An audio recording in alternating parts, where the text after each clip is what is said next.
It's 378 for 5. Joss Butler is keeping Stokes company. Stokes is on strike. And Ross and Chase, the off-spinner, who's found some quite prodigious turn, is going around the wicket and bowls to Stokes, who just plays the first ball calmly down the ground to long on. And they'll take a single. And I suspect, Alistair Cook, that is that turn that could possibly, we don't know, but might make England think, perhaps we are better batting on here.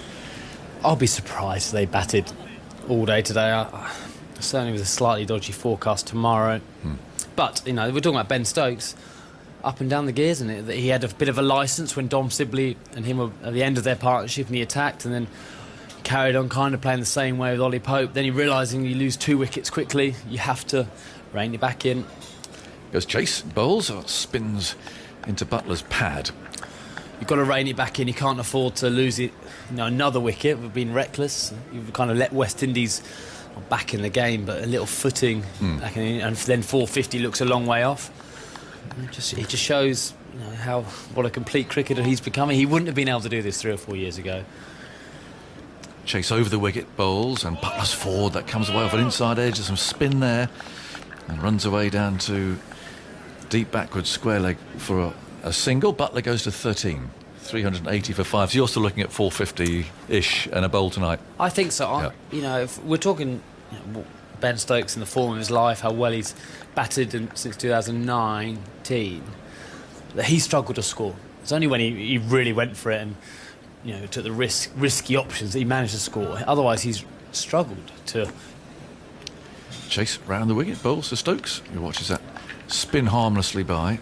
Struggled to keep going, keep the scoreboard ticking over. And if he's struggling, then I'll imagine a few of the West Indies will struggle. So I'm not sure it's quite I think this 380 is worth more than 380.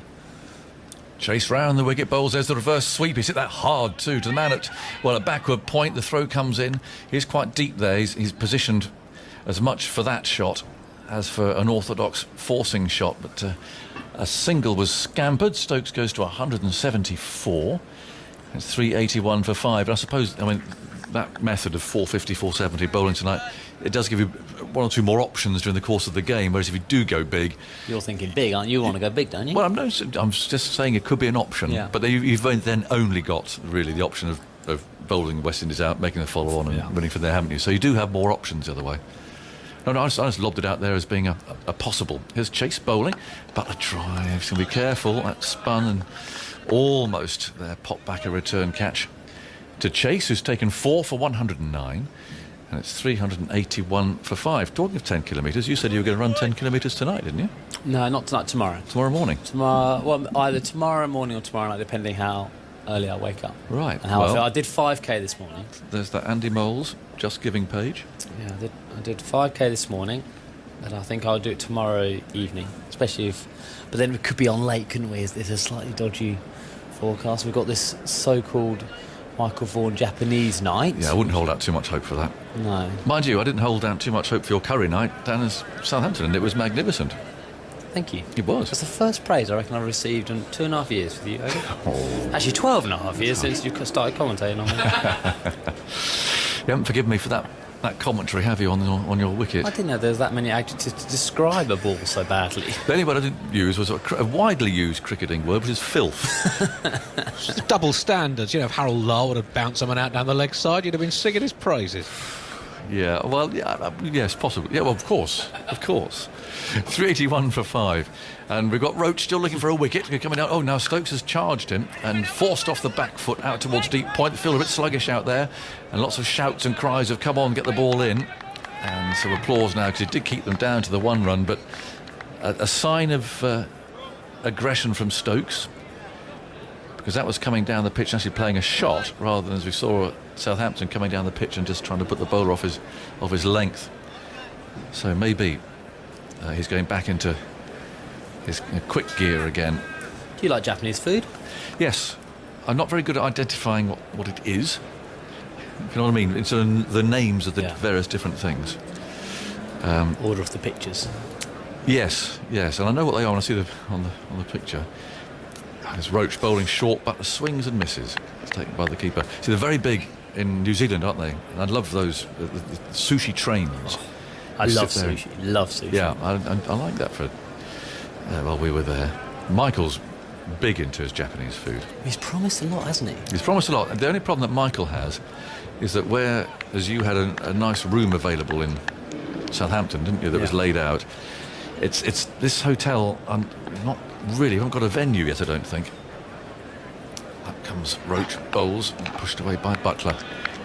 Out to cover. It's more restricted in space, isn't it? So, and also they're a little bit tighter on what comes into this ground. They are, yes. I think it gets stopped. Well, I went up the lift yesterday with the West Indians security advisor fellow.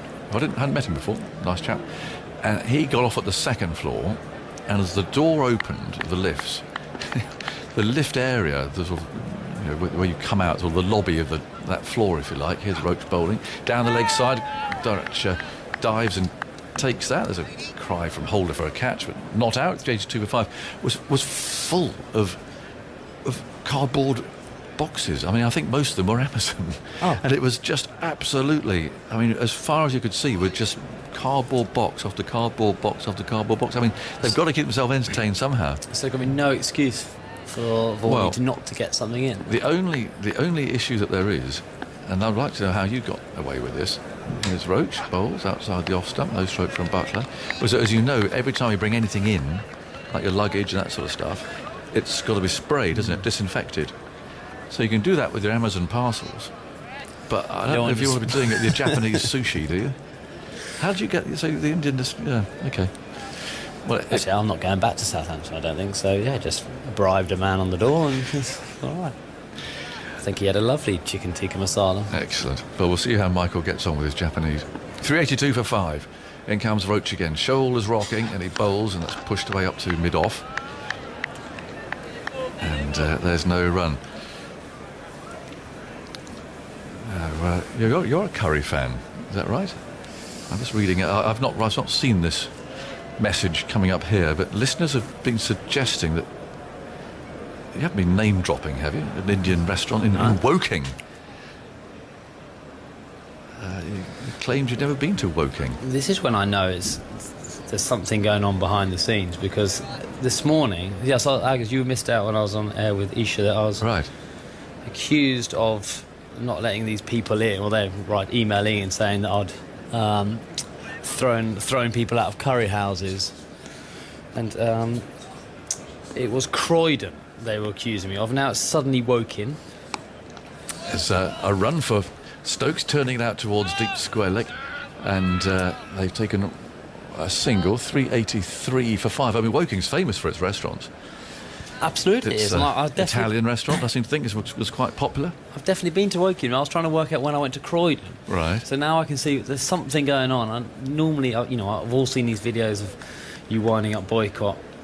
No, I don't know anything about. I can honestly tell you, I've come to this completely clean. I don't know anything. I actually don't know what you're talking about. But something happened at Croydon, by the look of it, in which it's possibly. It wasn't one of those "Do you know who I am" moments, was it? Reverse sweep from Butler, and he's hit that hard. My word, I mean, that is a remarkable shot. If you think the reverse sweep started off, its life really is a little delicate little nudge around the corner that was played by people like Mike Gatting back in the day. I was going to say the Mike Gatting. Yeah, he did a little nudge, and you'd see what it's become. It's incredible how hard that shot is played now. A brilliant shot. Yeah, he plays it better than most left-handers play a normal sweep, and Holder actually brought the point up to start of this over to Josh Butler to encourage to play it. Well, he's taken the invite, hammered it back, and back to as we were, with the man back on the point boundary. Chase again, Bowles. A low full toss now. It's swept hard in the orthodox fashion for 4 more. And England do seem to be stepping on it now. Butler goes to 21. Here, of course, he played that brilliant innings against Australia in that one-day international series, the last game. Well, he's playing some shots to match now, but that was a pretty poor delivery, I must say. I think probably put off by the reverse sweep the ball before. It's so hard to defend, isn't it, as a captain? Yeah. When a player can do this, when he can hit the ball wherever he really chooses, where do you put your fielders? Used to drive Peter Willey mad whenever he was reverse swept. It's Chase bowling. And Butler tries to fiddle that away into the offside, and no contact made, but Durrich was throwing the ball in the air. He used to go mad. Did he? Yeah. Mike Gatting Little dinky reverse sweep. Hated it. In that World Cup, was it the World Cup final he played? Yeah. Yeah. Was that the first time he'd played it? In Or Calcutta. in that innings, or not? He played I it don't quite know. a lot. That I don't know, but it was. I think he probably had and scored some runs for it, Yeah. and then just got one wrong, which can happen. And goes Chase. Bowls short of a length. Butler tries to work that into a single, into the onside. Well, look, I'm catching up with this. So it's not Woking, it's Croydon. Okay. John has emailed that says Sir Alistair Cook was definitely in Croydon 10 years ago. A low full toss, another 4. Expensive over this. 3 boundaries to Butler. That one out through extra cover. A low full toss. And isn't it interesting how a bowler, when he's in charge, spinning the ball, can have all the control, but suddenly a batsman comes at him. And there's 2 horrible full tosses there. Well, he wouldn't have bowled. I don't think he bowled one full toss to Dom Sibley, did he? And those probably bowled 160 odd balls at him. He's only bowled a handful of ball at Jos Butler, and it's already two full. It's the reverse sweep. The first reverse sweep didn't hit it so hard. Then he's waiting to think what is Jos going to do to him, and then loses line length, just reversing the pressure. This is a situation made for Jos Butler, isn't it? So Alistair Cook was in Croydon 10 years ago playing a county championship game against Surrey. So the Indian restaurant story must be true, and he's included a scorecard. So is Whitgift scored in Croydon? I think it is. Yeah, that's some great. Yeah, because I was playing this. A Graham Napier. So I have been to Croydon. I apologise for that. But Right. What's the Curry story? well, so apparently they had booked this table. Who had booked it? John and his Oh, yeah. so-called friends. Right. Oh, I see. Yes. Here's Roach. Bowls and Stokes comes down the pitch and then this time does opt for a defensive stroke, which is fielded by Roach. And his so-called friends apparently booked a table. Yeah. I'd imagine a few of Well, us. so-called friends. They're probably his very good friends. Let everyone else judge that. And then he... so I obviously just with the Essex lads went in for a curry. I would have just wandered in, as you would have done. Obviously had a really nice curry, but apparently John had booked a table and we'd taken their table. But Oh, really? There's Roach bowls and goes to the reverse sweep. There's an appeal for a catch behind, and finally Roach has his wicket, and Stokes is out for 176. An ambitious shot, a reverse sweep at Kemo Roach, who's toiled away manfully. He's had, 3 umpires' calls review?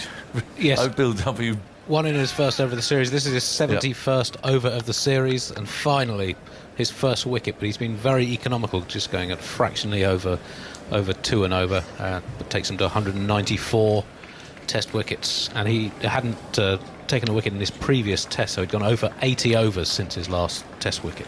Well played, Ben Stokes, and that was a fascinating innings with a moment of real acceleration in the middle, and then he seemed to rein himself in again, and then obviously they're playing completely selflessly for what appears to be heading towards, not yet, but with an eye on a declaration later on today, because I can't think for a moment he'd have played that shot unless they're thinking of bowling tonight. But what a proper quality batsman, and in fact you saw every part of, or almost every part of, Ben Stokes' game in that innings. he did a brilliant innings. Just I think it's hard to describe how good a batsman he is now.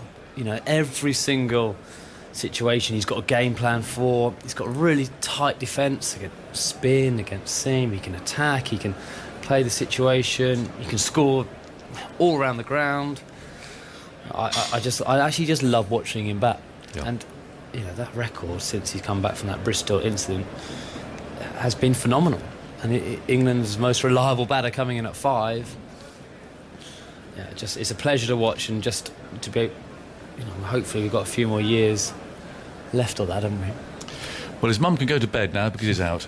She's been tracking it all the way throughout, as she always does, in Christchurch. So where are we? 3:30 in the morning there. Come on, Deb, you can get a few hours sleep now, because he's played very well. And time for bed, I think, for you. Chris Wokes is the new batsman. And Roach moves in bowl strip. Edged, caught. The second first baller of the innings. And it's Chris Wokes who's edged that low, and suddenly Kemar Roach, who couldn't find a wicket for love nor money, is on a hat-trick. And Woakes walks off, looking a little bemused. Amazing, isn't it, how that happens? Actually, Roach deserved his wickets, actually. He's bowled really well in this series. And that was just held its line to Chris Woakes. He's just pushed at it. It's been a good catch at, what do you say, fourth slip by... Very low, isn't it? By Hope. And yeah, 2 and 2. Sorry, Henry Moran's just leaning over me as I'm trying to describe the action. It's all right for old Woakes, and out first ball, as Zach Crawley was as well. So, on a hat-trick. And let's see who's going to come out at number 9 with Sam Curran, I would imagine. He hasn't appeared yet. I think there's a bit of a sudden panic down there to get all his gear on, and suddenly, doesn't the game...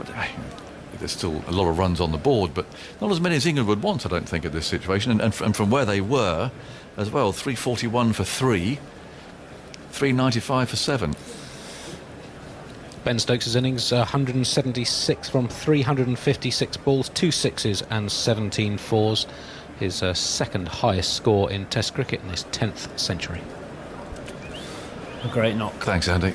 Well, there's no sign still of Sam. Oh, here he comes. Sam Curran, who must very quickly have had to have strapped his gear on there. That's the old cricketing nightmare, isn't it? Those dreams you have, well, yeah, of a wicket falling and you can't find your gear or anything like that. Well, he wouldn't have thought an hour and a half ago that he'd be walking out to bat now, would he? No, but I think he'd been getting ready because England started changing the way they played, being more aggressive and more high risk. I think when you saw Ben Stokes trying to play a reverse sweep to Kemar Roach, you probably thought, might be him. Anyway. Yeah, well, Sam Curran's going to face a hat-trick ball here. And Joss Butler is having a word with it, offering some encouragement from the non-striker's end. The slips are coming back in again, so there's 4 slips lined up, really. There you go. I think Hope qualifies as a slip rather than a gully. And what's noticeable from here is how close they are. They really are pressed up there for the ball not carrying particularly. It's not a quick wicket though, is it? No. At Old Trafford, like we've known in the past. Yeah, Curran there scratching at the ground, marking his guard. Left-handed, of course. And now he's checking his guard again. And more scratching. He's got a touch of the Jonathan Trots. Right, now he's ready. Looks around the field. The slip cordon's ready as well. And so is Roach on a hat-trick, coming in from the far end. Round the wicket, bowls to Curran, and it's outside the off stump. And the left-hander could just let it go through to the wicketkeeper, Darich. 395 for 7. So, where were we? We're in Guildford again, weren't we? So, basically, these people wanted to go out for a nice meal. You turned up, and you took their table. Well, apparently so. Yeah, so the Indian restaurant, who's probably a mad cricket enthusiast, thought, wow, I've got all these Essex players in, and I reckon that's Alistair Cook over there. Yes, so you can have this table here. Quickly takes the reserve sign off. 395 for 7. Here comes Roach. Bowls. Oh, goes straight over the stumps. Straight over the middle stump. And suddenly Roach is eyeing up wickets all over the place. A bit more spring in his step, isn't Yeah. it? After 30 overs. It's his first week. He could end up with a 4 or 5 for it. Oh, to go straight over the middle stump. Well, I'm with John here. Well, I am sorry, John. It's, of course, totally my fault. Totally my fault that the restaurant decided to give me your table. Roach again, bowls outside the off stumps, quite wide. Curran plays no stroke. See, the trouble is, the problem here is that you seem to have form in this sort of thing. Because I've had an email from Simon. It says, about 10 years ago, I was heading back to my mother's, just outside of Brighton, for a Sunday roast. Unfortunately, when I arrived, she told me she was unable to accommodate me due to a celebrity guest. Then Alistair Cook turned up, and I had to disappear. Yeah, I was in Brighton on a Sunday. Well, let's get some more in. It's brilliant, isn't it? Oh, dear. Wow. And also 10 years ago. I know, people got long memories. A long memory. And also, When no one had people heard walk in no and- one had heard of me 10 years ago. And take their tables like that, they don't forget it. Ryan Gray. Several years ago, when I was a child, my family was denied entry to the Beefeater restaurant at the Newark turnoff on the A1. As Alistair Cook was taking throwdowns in the ball pool. Chase continues, bowls down the leg side, and that's collected by Durridge. You've just left a trail around the country. Oh dear. Oh dear. Chase, you're bowling brilliantly here, mate. 395 for 7. Alistair Feeney. Oh, I can read these as they In come goes out. Chase and bowls, and that's turned away down to backward square leg. 5 years ago, I was queuing for a roller coaster at Alton Towers. However, once I got to the front of the queue, I was told there wasn't any room, as a celebrity guest had arrived and wanted the front row to himself. It was Alistair Cook. Oh dear. He's denying any of these. I can't deny that one. Oh. Chase again round the wicket, bowls, and Butler comes forward, pushes it away to gap in the offside, and Holder comes trotting out from slip. And there's no run. No, that's in my personality to throw people off roller coasters. Wow. Rich Granger. Oh, they keep coming. Oh, this is a sad one. In goes Chase again, and bowls is clipped away to mid-wicket. We've all been there. My son, little son, once wanted a ride on a children's toy car outside a supermarket in Chelmsford. He was unable to have a ride as Sir Alistair was using it. His Chase pulling outside the off stump and it's chopped down to third man for a single. He had a huge pile of 10p pieces and looked well set. Deny that one. You weren't on that, one of those postman I just love them. The rhythm of them. It's just brilliant. It just helps my rhythm, my batting, those things. Oh, dear. Well, listen, no, I know what they think There's of no opening hiding batsmen. place anymore. No, is there? no. Well, thank you to everyone for contributing. Charles Lawley from High Peak. This can't be right. Chase strides in, parts his hands, moves in and bowls, and that's pushed away by Curran down to backward point. Charles Lawley, my landlord evicted me from my home, so Sir Alistair Cook could have a mini break in my flat in Buxton. But that is actually true. Oh no! I can't. Well, I was, back in the day, I was very kindly supplied water by Buxton, actually. You can explain yourself because I've got to make room for Ali here. She can carry on exposing this side of your life, Alistair. Yeah, I was supplied water for Buxton, and I thought I need to know more about them, so I went there and used my deed that I stayed in this house, and threw out these people. Lovely house it was as well. Alistair, we've just had a hot wire message from the hotel across the way because we all have to book certain slots for dinner, and Aggers was trying to get the 8:30 slot. There was only one space left, and then he was told he couldn't have it because Alistair Cook's taken it. Well, that's just me being friendly to the staff here.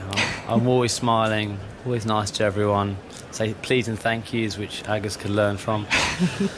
So that's how it works. It's a new over, and Roach, who finally has 2 wickets to his name, 2 in 2 balls, is in now, and it's wide. It kicks up, and Butler looks to pull it, doesn't make contact, and through to the keeper. There's a deep mid-wicket out should he go for it.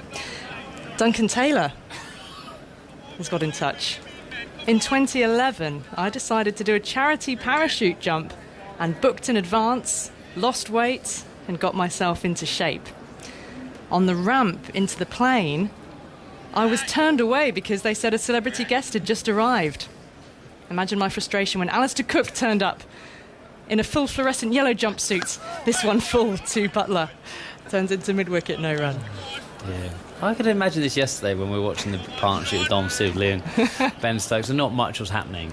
No, it's really good cricket on here. I'm getting hammered left, right and centre. Welcome to TMS. It's a pleasure to have you in the team. Brilliant. It's kept a little bit lower to Butler. 26 off 48 as he is, with Curran down at the other end, leaning on his bat handle. I'm just waiting for the net. Here we go. Thomas Hughes. He's got in touch. Roach is racing in outside the off stump, left alone by Butler and not taken cleanly by Dowridge, who ends up down on his knees in the dirt. He's got back up. Thomas says, I once booked a holiday to the Cook Islands. We were about to land. I was informed that there was a change of plan, as the islands had been reserved for a special guest. None other than Chef Alistair Cook. When's my stint finishing?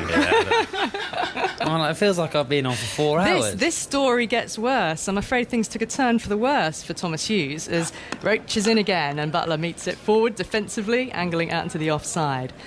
Thomas says, I was dumped into the Pacific Ocean with nothing more than a knife and a prayer. I had to swim back to the UK. Great exercise. Oh dear. See, the trauma that you're putting people through with all these appearances at locations, not just in the UK, but around the world. The bubble's driving us mad. We've finally lost it. It's taken us 7 days. All right, these are all from our listeners. Roach in, comes back in on Butler. He knocks into the onside, finds a field and no run. So there's one from a JP Agnew here saying you stole one of his test wickets.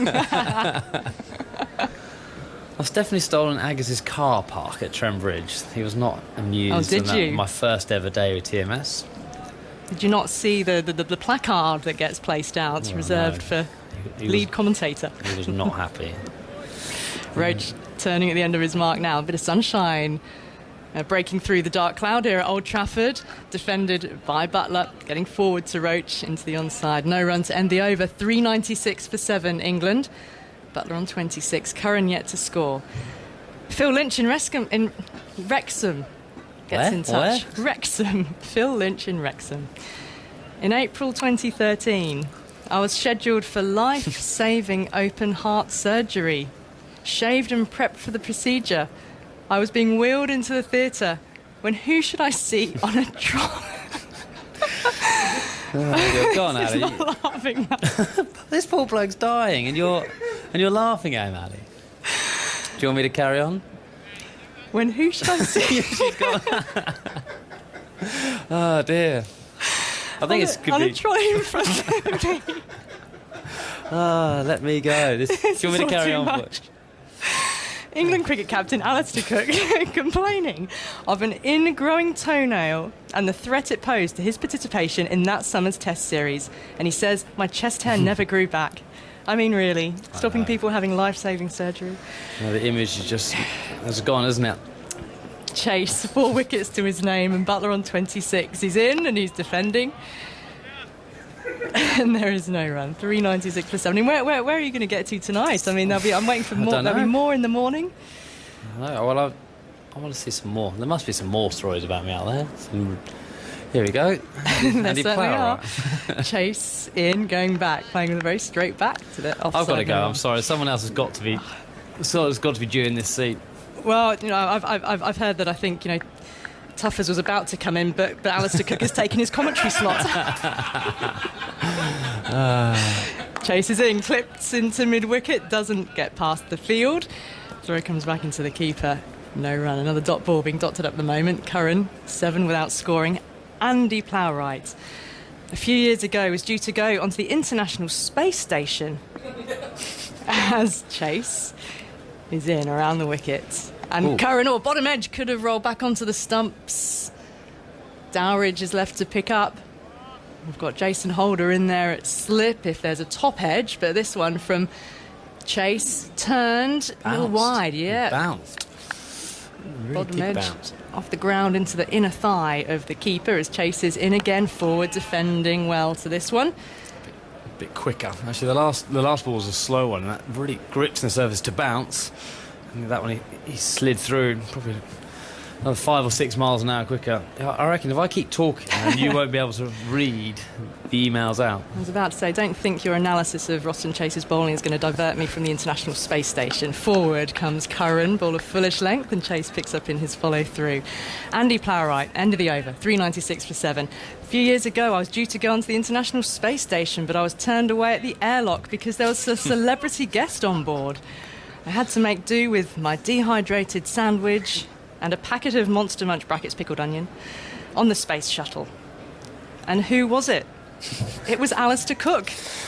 Well, I was trying to work out, been to Croydon. Where have I been? Croydon, Wrexham, the International Space Centre. Where's that? Vegas? Is that where it is? Houston, isn't it? It's in orbit, isn't it? Well, the International Space like, Station. No, but as in like Oh, I see, right. where? Well, no, I took that to mean that you were actually up in space. Oh, right. No, I There was misread a recent that, launch, wasn't there? Did you not watch that during lockdown on the NASA YouTube channel? Very highly exciting. Roach in now, racing into Butler, defending it and getting into the offside. I remember getting up to that was it. Well, I thought where we launched to get there. Sorry, I misread that.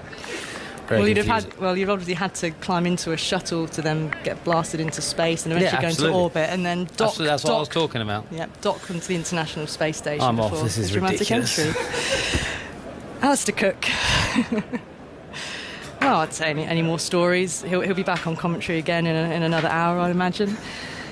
Roach in now to Butler outside the off stump. He's shaping to play, letting that one go through to the keeper. 396 for 7, evening session, day 2, England.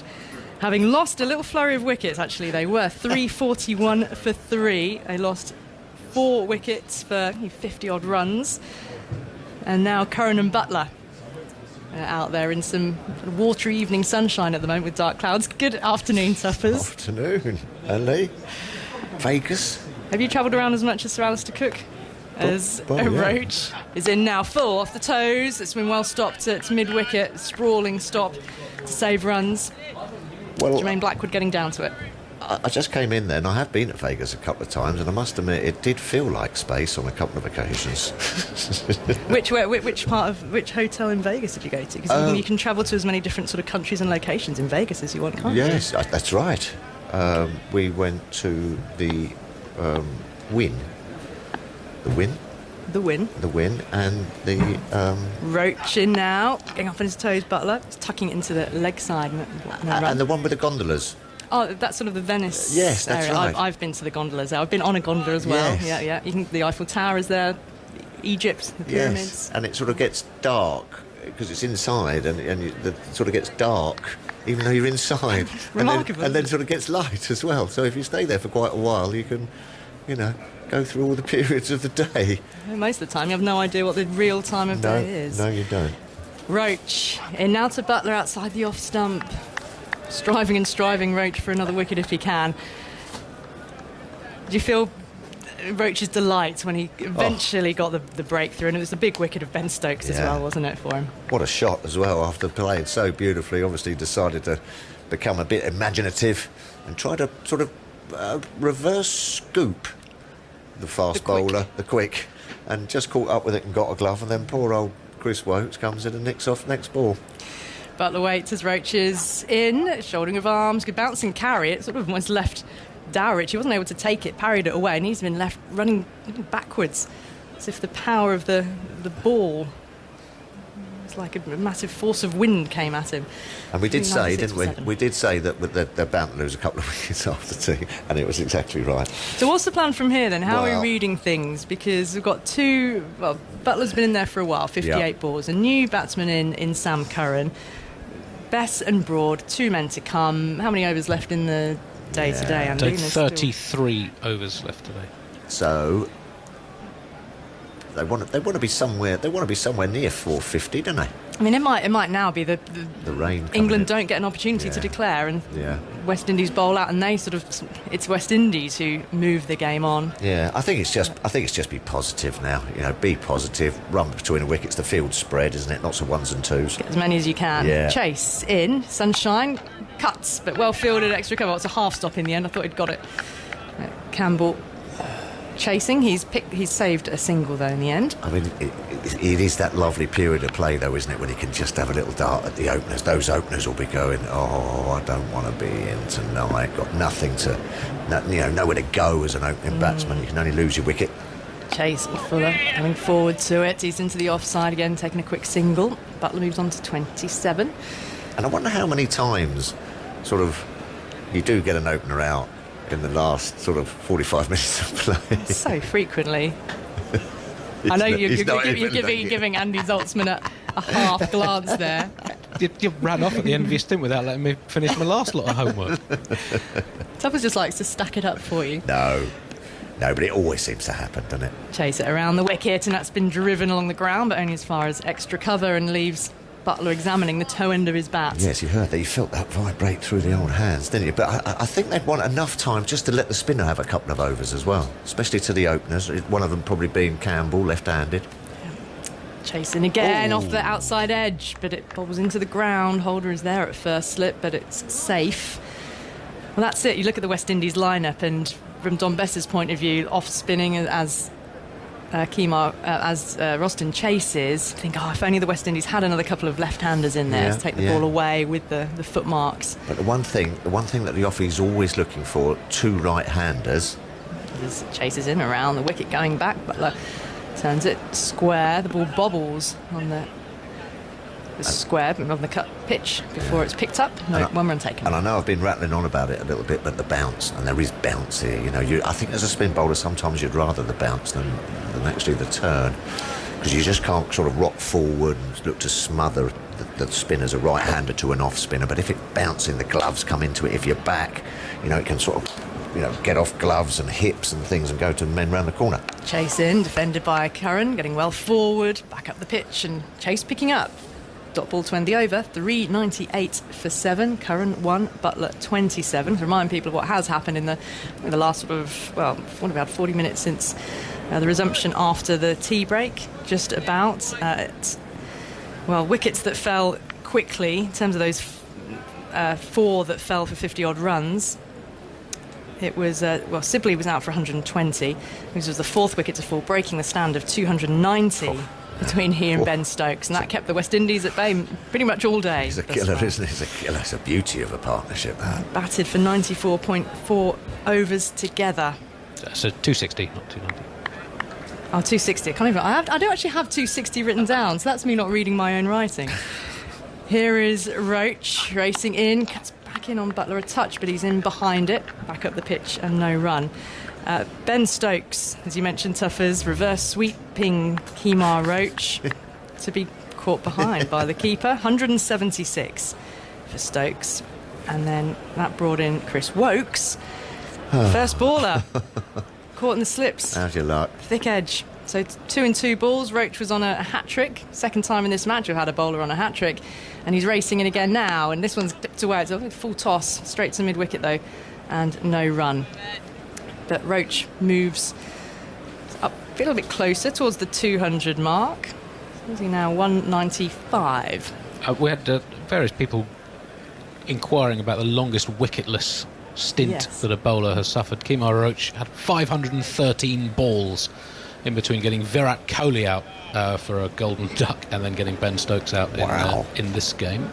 Is that going back to September last year? Full. He's found the gap that time between mid-on and mid-wicket. Butler will come back for a second.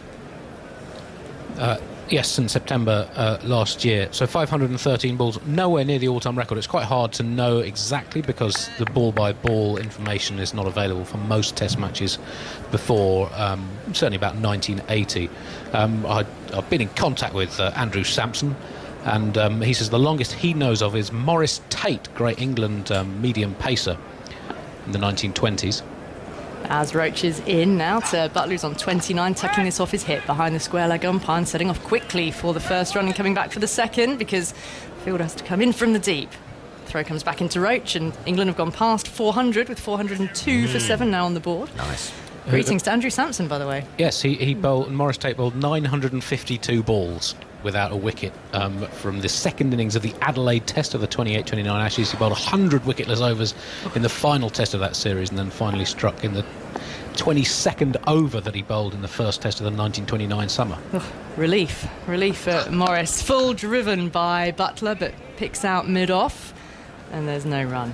Yeah, you'd start to be looking at yourself there a little bit, wouldn't you? Did he then take 2 wickets and 2 balls? I don't believe he did. The most Garfield Sobers also had a stretch of over 750 balls without a wicket. Wow. And he was a decent bowler. Crikey. Bevan Congdon of New Zealand, medium pacer, all-rounder, also had a very long stint. Butler on 31. Roach in leading edge, looking to turn it to the onside up towards mid-off. It doesn't make you. I don't think it necessarily makes you a bad bowler, because I think I might have gone for a bit of a stretch as well. No, it definitely doesn't make you a bad bowler. I think I might have gone for a stretch. And Garfield made up for either side of that drought, didn't he? Was it India or somewhere? I think I might have had a pretty good stretch and was starting to get a little bit jittery. Can you remember? Spinner's paradise, that as well, isn't it? Well, no, but it was. I think it was to do with Antigua as well, when Lara got a load. Got a few in Antigua. Oh yeah, you came up in a stat I was researching last night, actually. Oh, did you? Lovely. Yes, I think. Hang on, let me. I'll get that stat. Phil, when you hear the words, deprive you of this. when you hear Andy say the words, "You came up in a stat I was researching." How does that make you feel? Well, I don't know. Nervous well, no, I might. full of anticipation? Security. He's looking up my stats again. Yeah. Chase is getting ready to bowl again at Sam Curran. Jason Holder there at slip. I think Kemar Roach has just wandered off the field. Drinks bottle in hand. Chase in, and his Curran forward defending to the onside. Come on then. What's my stat? The most wicketless overs by a bowler at a single test ground. You're second on the list. Am I? 480 balls in Antigua in 2 tests. Yeah. 0 for 212. Yeah. Oh. Here goes Chase. Curran's back into the offside. Runs defending per that over would have been all right, though. Tidy 2.6. Thank you very much. 2.5 and over. Kept it tight. The record holder is Tribe of Australia. Played a few tests post-war in the 46-47 Ashes. No wickets in 592 balls in 2 tests at the SCG. I did cop Brian Lara, though. Plays around the wicket. Curran going back defending. I saw Brian Lara, actually, because I was involved in that game, of course, when he got 375 not out. And then 2 years later, I went back as a supporter and watched him get 400. A few more. Oh, here's a big shot from Sam Curran. Heaved over the top of mid-on and long on. Has it gone all the way? It's been out of our sight. Yes, it has. The umpire raises both arms. Very back down the ground. It's a great piece of that. Really did. Yeah. England 408 for 7. Yes, so then I went as a punter and saw him score 400 not out. So I saw him score 775 runs against England not out. I mean, it was incredible. Red ink. That'll do wonders for your average. It rather did, didn't it? Amazing couple of knocks I had to endure there. But and you had to keep, presumably, a large cohort of England supporters' spirits up in that time. Yeah, thankfully. Chase in, and it's left alone by Curran. It turns into the gloves of the keeper. Rum punch, I found, was the key to that. Bit of disco music at the old wreck at Antigua. Chicky's disco was cranking up. Yeah, great times they were. It's possible to have a good time even when England are being hit around the ground. Going back, playing carefully, Curran, and a quick single taken to the onside. Neatly played and good running, good calling between the two. Butler eager to respond. 409 for 7 at the end of that over. Curran on 8, Butler on 31. One moment, Phil, I'm going to let you tell that story because Simon Mann is ready to come in. So with England, they've still got 30 overs left in the day for them to try and push on to 450 if they can put another good partnership together, these two. And this is England batting deep now, isn't it, with Curran in the side. 409 for 7. Tuffers, more from you, and then Simon Mann. You've got your own back on me there, Andy, haven't you? You know what I mean? I've asked you to do a couple of bits of homework, and then you come back with an absolute career crusher on me. But there you go. Yeah, something about left-handers, as I say, Brian Lara and Ben Stokes. I mean, just looked so comfortable against a, all right, tired West Indies bowling attack, but when the left-handers get in, there's something about them in there. I wouldn't necessarily say that's about any other sport, but I mean, a left-hand David Gower, there's just a fluency, pleasing on the eye. Well, he was a lovely player to watch, David. David. Oh, crikey, I had the pleasure of playing some Test cricket with David in the 90s. Scored a couple of great tons in the 90 Ashes. Yeah, 1990 to 91 Ashes in Australia. Sydney. Yeah, 2 in the series. Yeah, beautiful. That was after a couple of late nights. Can you imagine what he'd have Tell done? us more, Tabbers. Well, Tell us more. Could you imagine if... Yeah, I think he'd been up in a plane or something. Yeah, could you imagine if he'd have been... No, silky, wasn't he? Silky. Lovely. Lubo. Top man. 409 for 7. Curran, left-handed, faces Holder. Round the wicket, here he goes now, and it's very wide. He has a swish of that one and misses, and it's through to Dowrich. You're looking for the cover boundary there. Almost like a strike one, that, wasn't it? A baseball sort of shot. It's very wide. What are you thinking, Simon, as I always ask you? I'll just keep going. Well, I've slightly decided against that now. Have you? Yeah, I think they've now had a good old trot in the field, and I know those openers do not want to have 40 minutes. Still 29 overs left. Well, yeah, what time is it? keep going for a 5 while. o'clock. We can only play for 2 more hours, Yeah. so yeah, we're struggling to get them all. Holder bowls. Curran plays defensively into the offside, and there's no run. I think I'd still want 450, wouldn't you? Yes, it's a nice round number, isn't it? Or is it? It's a sort of a round number. It's a half a round number. You know what I mean? So 450 is 40 more runs away, and if you can get them saying 10 overs. And it's the old 2 bites at the cherry with the new ball, isn't it? You still have that ball that's hard and fresh for tomorrow morning, I suppose. I sometimes wonder whether that's a bit overrated. You put all your eggs in that basket and you don't get a wicket, and you think, oh, hold on, we've sort of squandered chances of quick runs. Holder bowls, it's played defensive by Curran back up the offside of the pitch, and there's no run. What I mean, the opening batsmen are tired, but so are the bowlers. You can really capitalise, and you can get all the runs you need now rather than having to necessarily get them later in the game. The bowlers England bowlers aren't tired. No, but the West Indies bowlers are tired, so you can take advantage of that and flog them, get quick runs. Back in the old days, everyone always used to say, just you're looking in Test match cricket to bat once. Yeah. So I do get you, once you got them on That's the changed, though, hasn't it? The follow-on has really gone out of fashion. It really has. 409 for 7. Here is Holder bowling to Curran. Curran plays defensively into the offside again, and there is no run. On a service like this,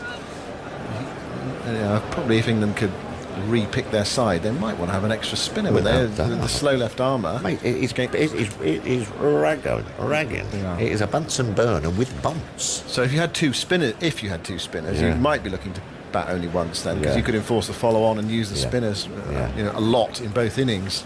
Yeah. Use your pace bowlers judiciously. Yeah. Curran on 8.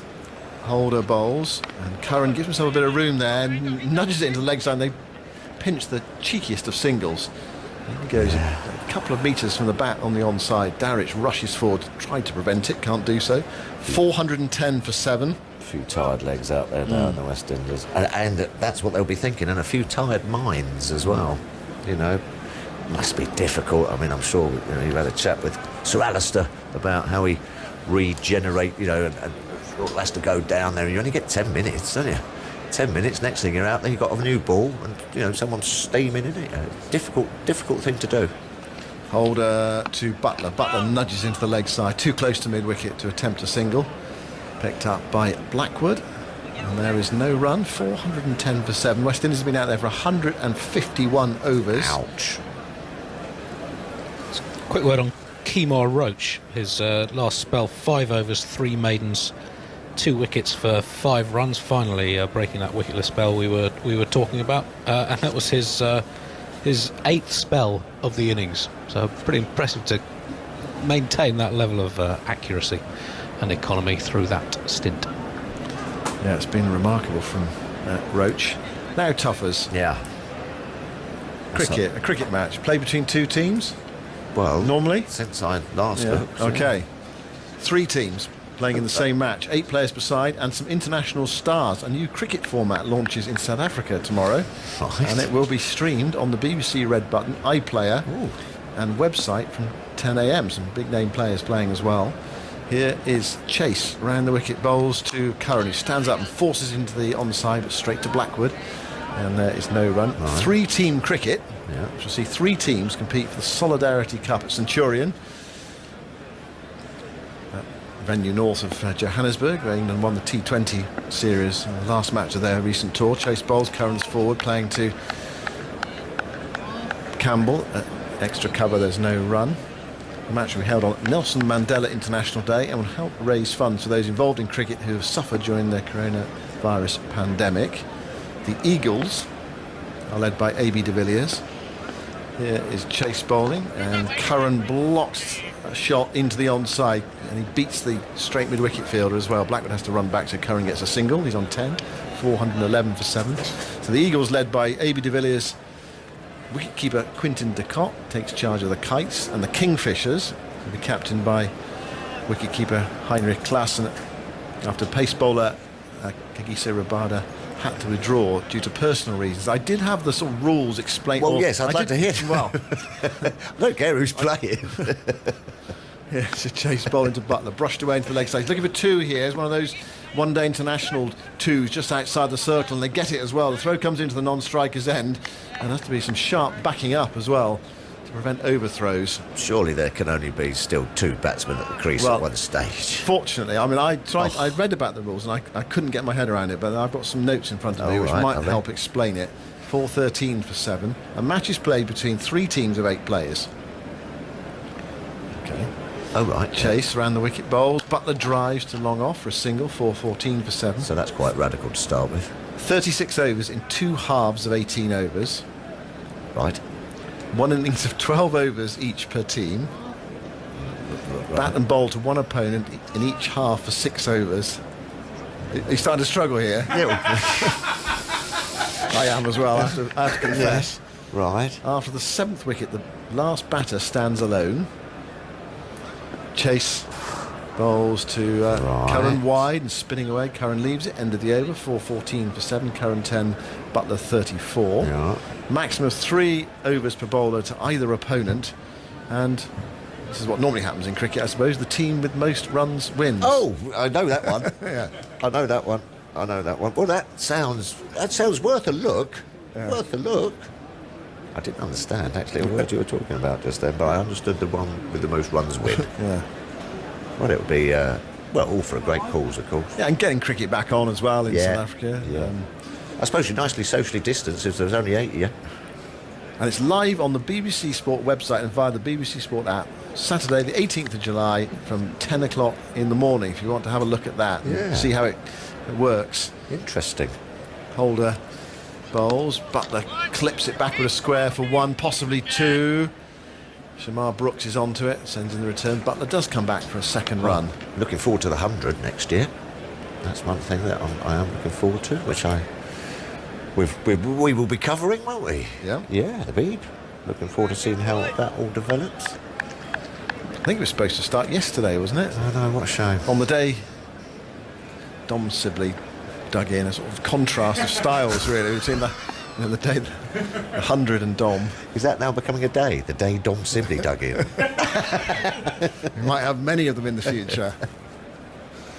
Holder bowls outside the off stump. Yeah. Nothing from Butler through to Darrich. Sibley out today for 120. Caught on the boundary, or near the boundary, by Roach off Roston Chase. Stokes making 176. Pope 7. Wokes 0. Out first ball like Crawley. Oh, yeah, how's your luck? You know what I mean? Out of the score of 416 for 7, there's a couple of first bowlers. It's really no luck. Not your day when that happens to you. Holder is in his 30th over. No wicket for 66.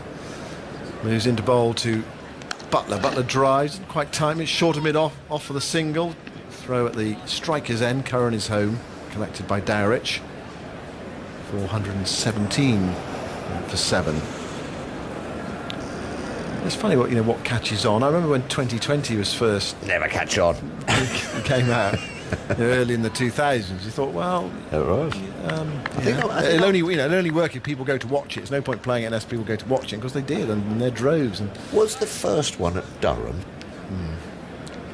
that I can't remember. Well, I think there were a number of games on the same day. When I went to one at the Oval, Surrey, Middlesex. Because I was definitely to do with that. So up at Durham, I sort of was on a sofa watching Round the the game. wicket goes Holder, bowls to Curran. Curran forces that away towards extra cover, and there's no run. Yeah. Those in your jungle days. Well, yes, I think I'd just come out of the jungle or something, and they said, "Oh, Phil, can you come up to Durham and sit on a sofa with some competition winners?" Had a great day.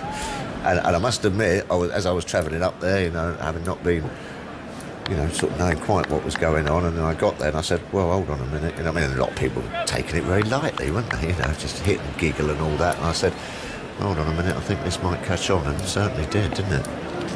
There was a great buzz around it. Holder to Curran, straight ball. Curran defends it back up the offside of the pitch. And there is no run. 417 for 7. Although a bright enough evening now for us not to worry about the light, certainly for a while. It's quite strange here, actually. The later it gets, the brighter it gets.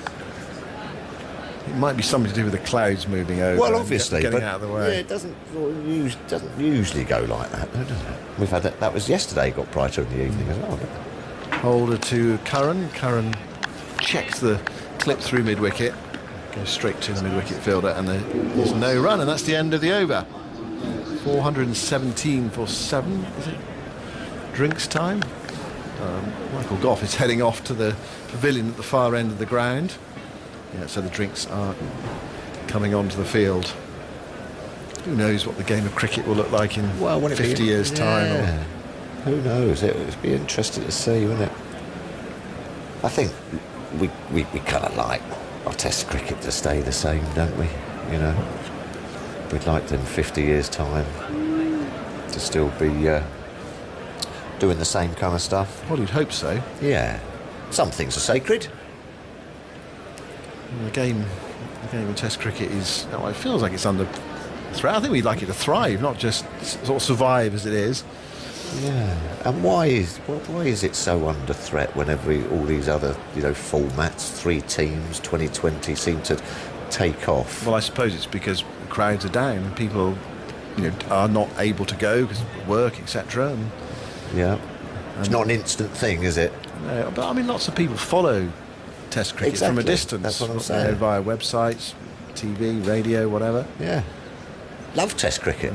And there's that interest. And you also sense as well, I mean, I know it's the Ashes, Headingley last year, you sense the whole country, the whole sporting country was watching, was engrossed in that last afternoon. They will remember, people will remember that Ben Stokes knock more than, the Badgers versus the Parrots, and a T20 or whatever they're called, you know what I mean? Yeah. You know what I mean? It's so strange, isn't it? I mean, they're memorable things, aren't they? Honours boards, Lords, but then it doesn't, I don't know, it doesn't sort of capture the imagination. But then when something massive does, it is massive and blows all those 2020s out the window for me. And, different formats, you know what I mean? That Ben Stokes knock will be around for years, you know what I mean? Yeah, I mean, you imagine it might still be played in 100 years' time. Absolutely. I can't imagine too many, I don't know, sort of T20 knocks being... Carlos Brathwaite's 4 6s. Well, yeah, that might be, yeah. Forgot that still one. be played in 100 years' remember time. the name, 3 6s. But you know what I'm saying. Yeah. Yeah. But I do. But I suppose the thing is that the Stokes thing was an outlier, wasn't it? You don't get something like that happening very often. It is. Yeah. Well, I think that's what makes it. That's what draws you in, is the fact that it is relatively rare. You have to wait. You have to have that patience and to wait for something like that. That build up. Yeah. And 2005 was like that as well. I mean, England had been whacked from pillar to post for 20 years by Australia, or 18 years, whatever it was. And also... And then everything came together in that series. Yeah. The great Australian side and an emerging England side. And it's like a good book, isn't it? You know what I mean? A test series, you know what I mean? A start, a middle and an end. When... I don't know what a short book is. A novella. What? A novella. Oh, is it? Okay, lovely. I've learned something today. A novella. Book of short stories. Well, no, it's a short book. Short novel. Novella. Okay, then. A short novel. Yeah. Okay. Roston Chase has bowled 23 overs in this spell. Here he goes after the drinks break. Bowls to Butler. Butler's back. The ball spinning in slowly. Plays it to short fine leg. There's no run. It's 417 for 7. Well, I might do one of them. I might do a short autobiography. Yeah. Hi, my name's Phil Tufnell. Used to play cricket a little bit. Goodbye. £10.99. £10.99. Thanks very much. Chase tosses that up. Shot. Butler drives and beats extra cover. Goes out towards wide, long off. Shea Hope runs round, picks up, and they cannot come back for 2 runs. Still plenty of enthusiasm out there from West Indies. Right behind that piece of fielding from Hope. He was quick across the ground, trying to keep those energy levels up after close on 2 days in the field. A novella. You're looking it up, aren't you? Checking on your phone. No, I'm not checking. I would never doubt you, Simon. Curran on 10. Chase bowls to him. Curran goes forward and plays a sharp. solid Yeah. push drive into the offside. It's well stopped at extra cover. And again, you hear the enthusiasm, as if they've said during the drinks break, come on, let's get some energy in our fielding. Let's not let this slip away. And he smacked all around the field in his last half an hour, whatever, of the England innings. Chase bowls, tossed up and smacked down the ground by Curran, who's skimming 2 bounces out to Shea Hope at long on. Another run, 4:19 for 7. 26 overs left in the day after this one. Butler is on 38 on strike. 2 men back on the leg side boundary for Butler. Deep square and deep mid wicket. 1 slip in, very defensive field. Butler guides it through the vacant mid-off area, almost as if he's playing one-day cricket here. It's sort of a one-day field with 4 men inside the circle and 5 out.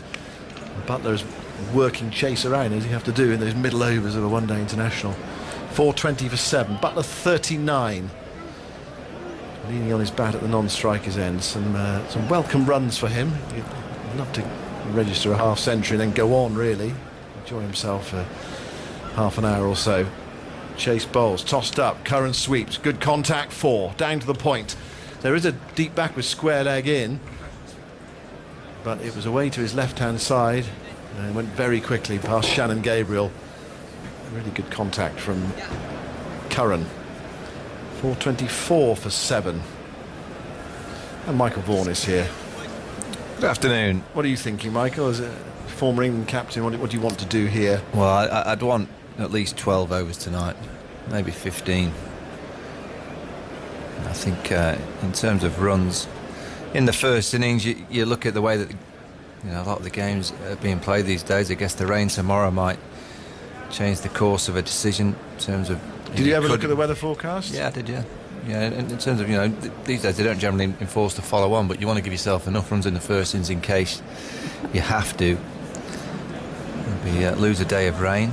Holder begins a new over, bowls to Butler. Butler drops it short of Gabriel at mid-on. It's almost tip and run to Gabriel. One more. But I do think in the last 2 or 3 overs it's been better. It's been a more intense, looking to kind of rotate and hit the bad ball. I thought there was a period of about 5 or 6 overs where nothing happened. When you've got so many runs on the board, I don't think you need to have those kind of sessions.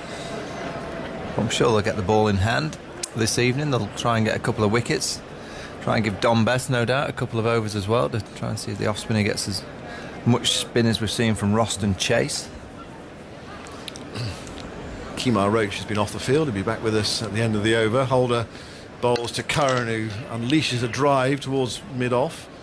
Gets the single. He was looking for that straight long-off boundary, but hit too close to the fielder. So a single. Curran's starting to play with some real intent out there. He's on 16. Oh, I like he likes a situation like this as well. Yeah. I just like him as a cricketer. I just think he brings so much. I mean, West Indies haven't targeted him with a few short balls. That's been a little bit of a problem area for him, but I just like what he brings. He creates impact with the bat. Great angle with the ball. Butler on 40. Holder bowls. He goes past the inside edge there of Butler's bat. Whether he was looking to run that down on the offside, I think he was. Nip back a fraction. I actually saw him in the car park last night, and I shouted over to him to see how he was. He had his mask on. He'd just gone to his car to get all the players have got these automatic massage machines, and he'd gone to his car to get his pulse roller where he could massage his legs on his own. I think there's a restriction of how much you can get from the masseuse. Yeah. So they've all got these automatic machines that massage the legs for them. The sun's out. Holder bowls to Butler. He hits this away on the leg side. Everyone's looking up in the air. He's going to be caught. He's caught on the deep forward square leg boundary. There's a big hit out there, and Butler did not quite put enough in it. It looked as if he had. It looked as if it was disappearing out towards the point. Everyone lost it. Everyone was looking up in the air. And the catch was taken in the deep, and it's 426 for 8, and Butler is on his way for 40. I can't believe that. That's a shot that you saw and you think, wait, that's going straight into the nets area. And you look at Alzari Joseph, because he's taken a good catch in the end, but he's so surprised it's got to him. Yeah. Whether the wind's blowing it back, the wind is blowing from left to right as we sit in the commentary box at the Brian Staver end, but it was a good catch in the end. Not sure he picked it up initially. No, he didn't. Joseph. Isha's coming in as Don Best comes in. Yeah, but Butler trying to put the foot on the accelerator, exactly what was required from a team aspect. I thought he played nicely there for his 40. Played with good control. It's always, a talking point when someone comes in and your team are in such a dominant position that people say, oh, batting's quite easy. Batting's never easy, in particular when your place is under a little bit of threat. So the 40 that he got should give him a bit of a confidence boost. He played nice, but he played nicely in the first innings, in the first test. Thought he had as good a balance as I'd seen in test match cricket for a while, and then just went back to a few old habits in the second innings. Again, the West Indies, it's sometimes quite hard to commentate on wickets because they don't celebrate as much as West Indies teams of the past. An old school celebration, it's a clap and a pat and that's about it. There's no chainsaw, there's no arms in it, there's nothing. No Imran Tahir's out there, is there? How Curtly used to do when he used to pump the air and pump the ground.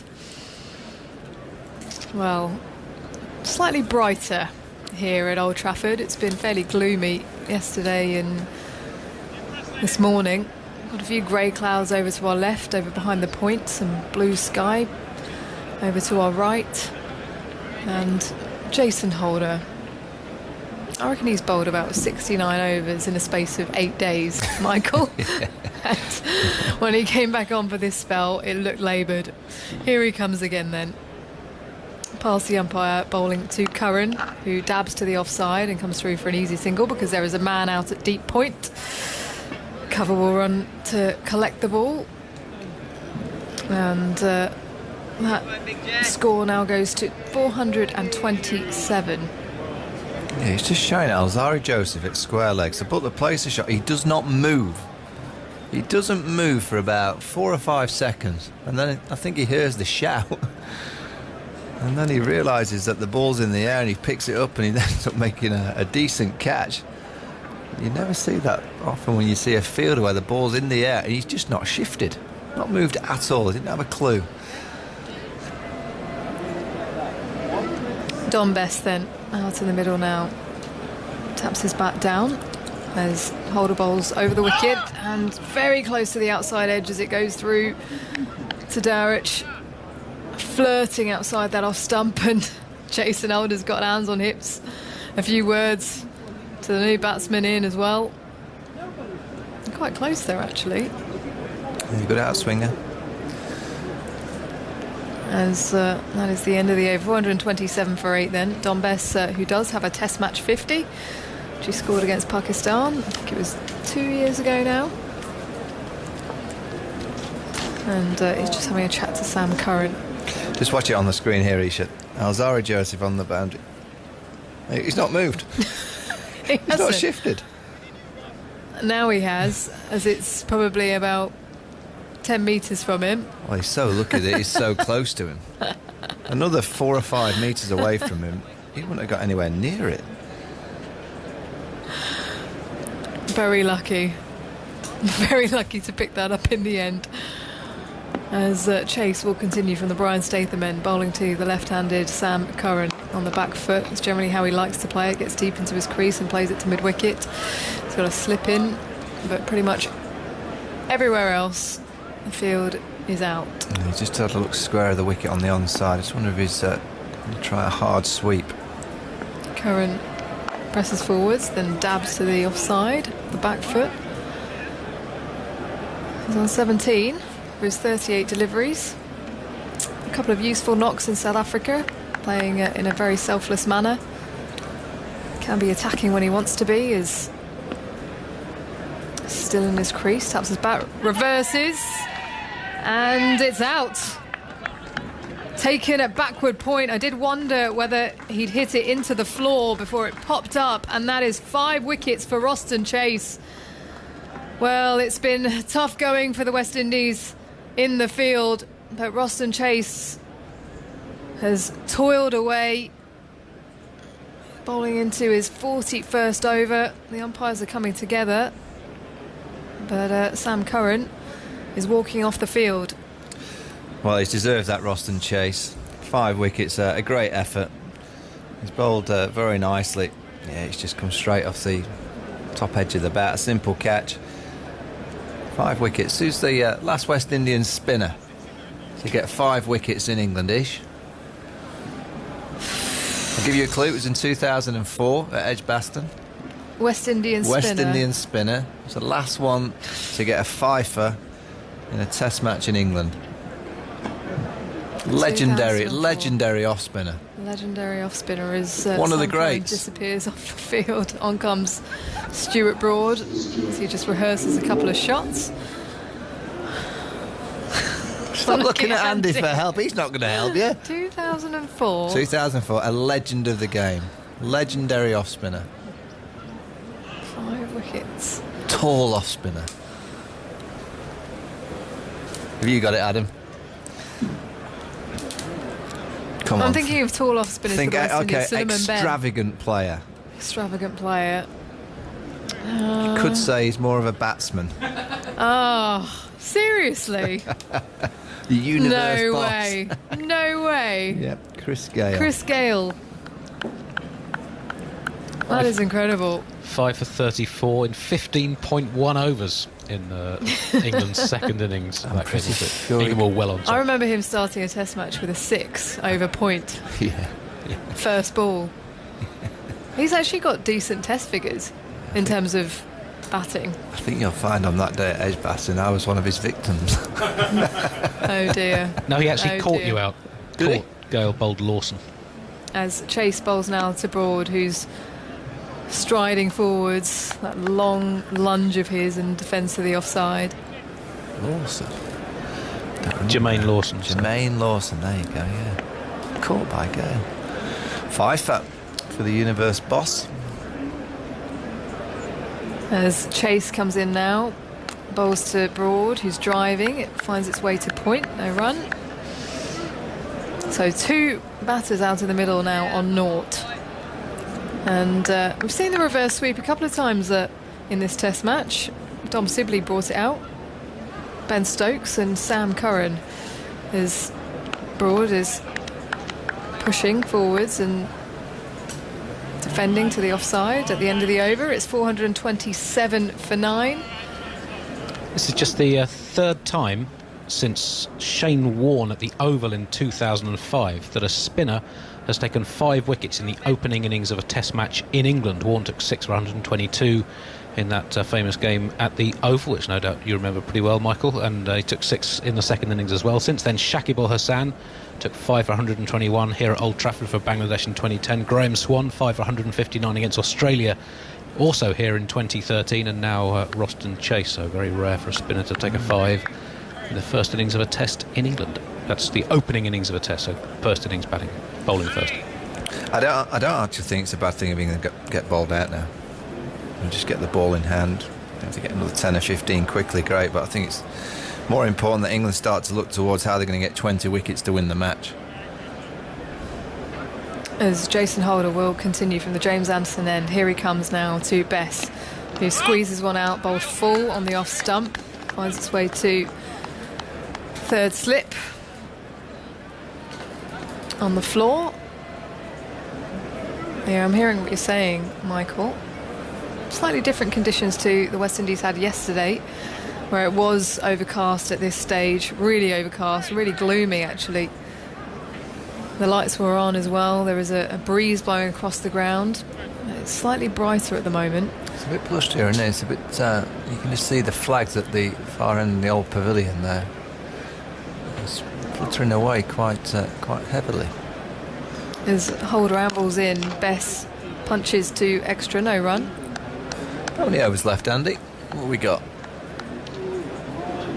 23 after the end of this one. 23, so I think something like 18 to 19 overs. That gives probably all the seamers to have a nice burst, and the spinner as well. Don Best just to have a nice few overs as well.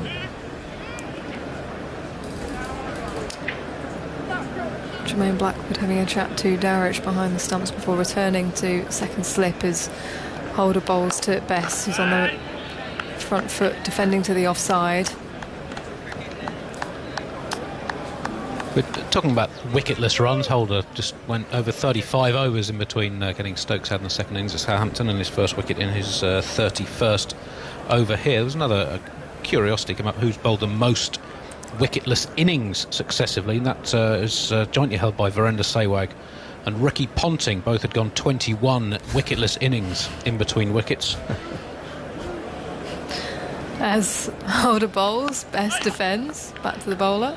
Ponting actually struck in 4 of the first 6 innings he bowled in for Australia. All right. Nothing for 21 innings over 6 years. And then he took the wicket of Michael Vaughn, and then proceeded not to take any more wickets in the remaining 76 tests of his career. It was in fact the only wicket of the last 145 tests that Ricky Ponting played. Don't you worry, Andy, that never gets rolled out when we're working in Australia, myself and Michael, does it, Vaughnie? Oh, it gets replayed once a day. The tall figure of Holder bowls to Best, driving to mid-on, no run. That was a good ball. Good bit of bounce from Ricky. But he's a tall bowler and he gets a lot of bounce. Taller than me, anyway. Yeah, he's only bowling with a ball about 60 overs old. Fresh.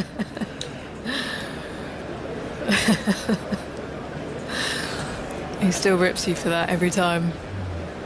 Every time he sees you. You've got your own. His Holder bowls to Bess, who defends back to the West Indian captain. At the end of the over, it's 427 for 9. Yep, you've got your own stories to tell with yourself on the ball. And big wickets. Well, not many. I have to say, Sachin, he's becoming quite active on social media, if you want to talk about him. He does have every day he gives us updates on. He's very good. He's watching this series in particular. He's got some good opinions on the game, as you would expect from a legend like Sachin. He likes technology these days. Yeah. Didn't used to like it, did he? I think he probably has people doing it for him. No, in terms of the technology side of cricket, DRS. Oh, yes. Broad sweeps out to the fine leg boundary. It was slightly fuller from Chase, and he's managed to get down there and picks up a 4. Does Broad, as the score goes to 431 for 9. Yeah, you pretty much know Stuart Broad against spin. The sweep's going to be not far in coming. That's a lovely shot. Nice reach out. Oh, don't tell me that Sachin doesn't do his own tweets. Very disappointed that he's not sat on the sofa tweeting away. Don't tell me that's a management group. Well, come on, Sach. Broad drives firmly to extra, but it's picked up nicely. So no run. There is a man out at deep cover. Long off, long on. Deep square. A man down at fine leg now as well for the spinner as Chase is through his action. Broad on the back foot. Pushing out to that deep cover man. His point runs around to collect the ball. Comes through for 1. Goes to 5. 432 for 9. Yeah, I was pleasantly delighted when he replied to my tweet. Sachin did? Yeah. Wow. But it was definitely his management. There's no way Sachin would So what did you tweet him? Well, in lockdown, I basically finally managed to sort out my study. It's been an absolute mess for years. Vaughnie is Chase bowls around the wicket to Bess, who's on the back foot. This is his first run in this test match. Bess, as he hits it out to deep point. 433 for 9.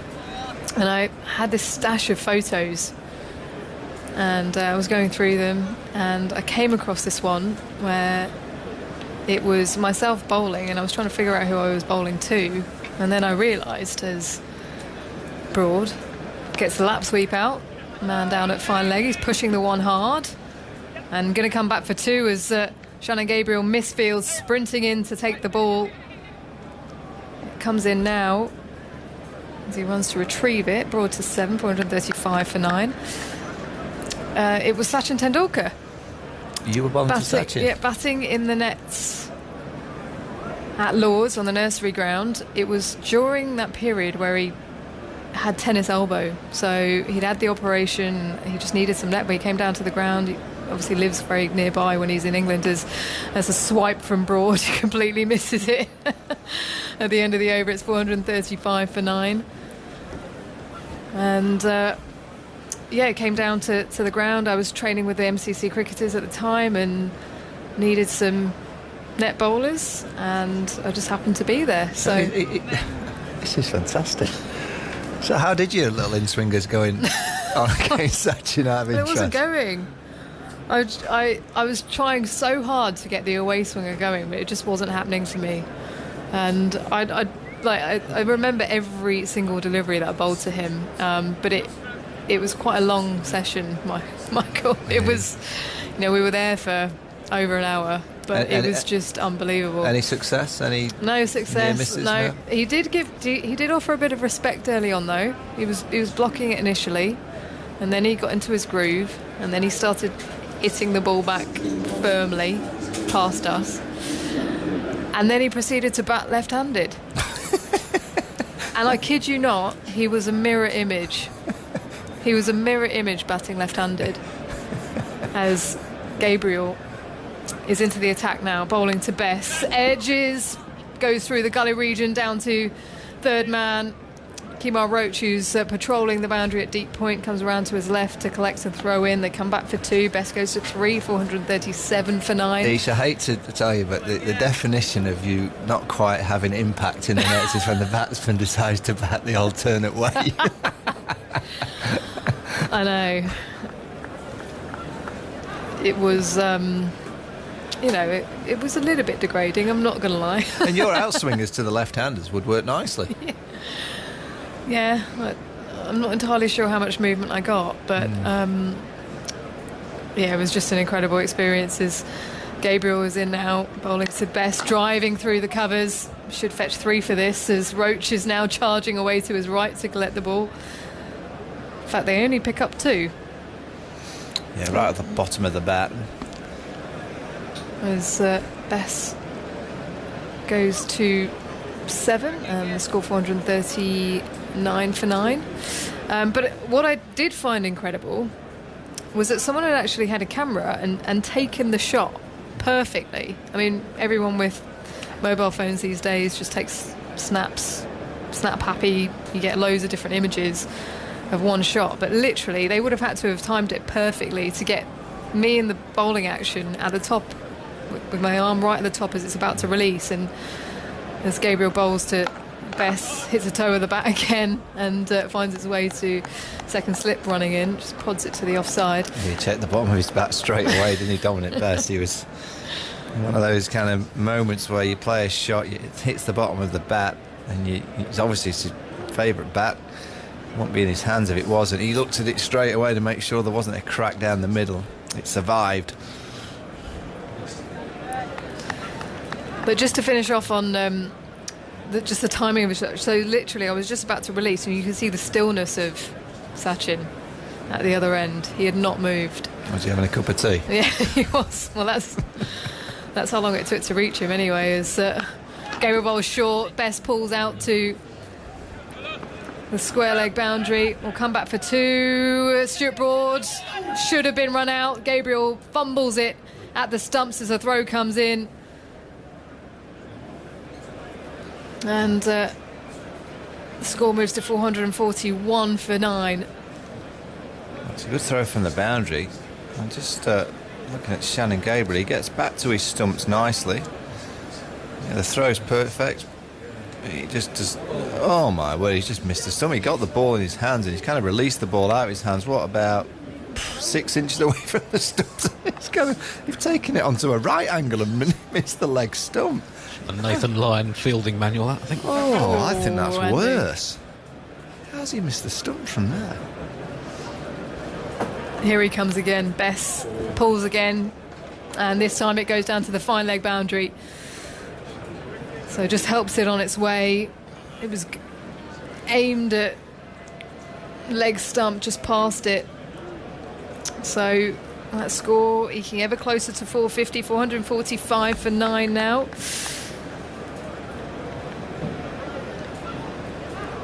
Yeah, hits the glove as he swivel pulls Don Bess. Plenty of action that we've seen today. Ben Stokes in fine form as he reached 150. Some of those shots that he played were just ridiculous. The punch down the ground for 6, which looks so effortless, as Bess gets deep into his crease, turns it off his hips down to fine leg. Will come through for the 1 as the throw is sent in now at the end of the over. It's 446 for 9. Broad on 7, Bess on 12. A few more words from you, Michael, and then it will be Jonathan Agnew. Yeah, Ben Stokes has been the story of English cricket for the last couple of years, and same again today, 176, magnificent effort. Fancy watching it. All highlights on BBC 2 at 7 o'clock tonight. And also you can see that missed run out, I guess, from Shannon Gabriel. He had it in his hands and he had the ball to travel about 6 inches with all 3 stumps to aim for, and he's flicked it and it's missed them. No idea how, but he missed them. All right, I guess. Yes, poor old Gabriel. He's so stiff it can hardly move in the field that then that could have been all over. He could be lying on the sofa now, boots off. And I'm afraid instead he's standing out there at deep point, hands on his hips. And the torture for the big fast bowler continues. 446 for 9, Bess on strike, and Chase bowls him some slow turn, and Gabriel comes wandering up to field there at deep point. They're taking another run. So 447 for 9. It's that sort of end of innings feel to things, of course. The last pair together. Broad on 7, Bess on 13. And when the screen clears, I'll tell you how many overs there are still to go. But it's about 17 or 18, I think. And you'll lose a couple between the innings. 20 after this one, theoretically. Is that right? So take out 2 for a change. Then goes Chase round the wicket and bowls. He does that again. He does that sometimes. He bowls from a long way back. So he's actually bowling from the full 22 yards. He doesn't deliver from the popping crease, trying to deceive the batsman, but Broad picks up 2 there, driving down to long off. That's Chase past 100 runs conceded in this single spell, which is now 25 overs and 2 balls. Well, he's got 5 wickets. There he goes again and bowls, and it's pitched up and driven by Broad. He's got his head down here. He wants 2. Don't think he'll get them, though. He doesn't. Fielder picks up and throws on the bounce for Dowrich. 450 up. 450 for 9. Broad 10. Bess 13. Cloudy end to the day. I have to be honest, I've looked at the forecast for tomorrow. Doesn't look good. Doesn't look good. Possible that it could rain for much of the day up here, and only light, drizzly, annoying sort of rain too. Here's Chase. Bowls, there's the reverse sweep. He set himself up for that. Oh, poor old Gabriel. Off he goes. He's lumbering off towards the boundary. They've taken 2. He picks up with his left hand, throws it back. And 2 more it is to Bess, who got in that position very quickly. 452 for 9. He's worked so hard, Gabriel. It could all have been over. He just managed to hit the stumps from about 6 inches. 452 for 9. Chase again, bowls. Bess, that flicked something and went to slip, didn't carry. The umpire now interested in where Chase's front foot is landing. Where did this come off? He's trying to work it away with the spin. They go off the back pad. Chase again.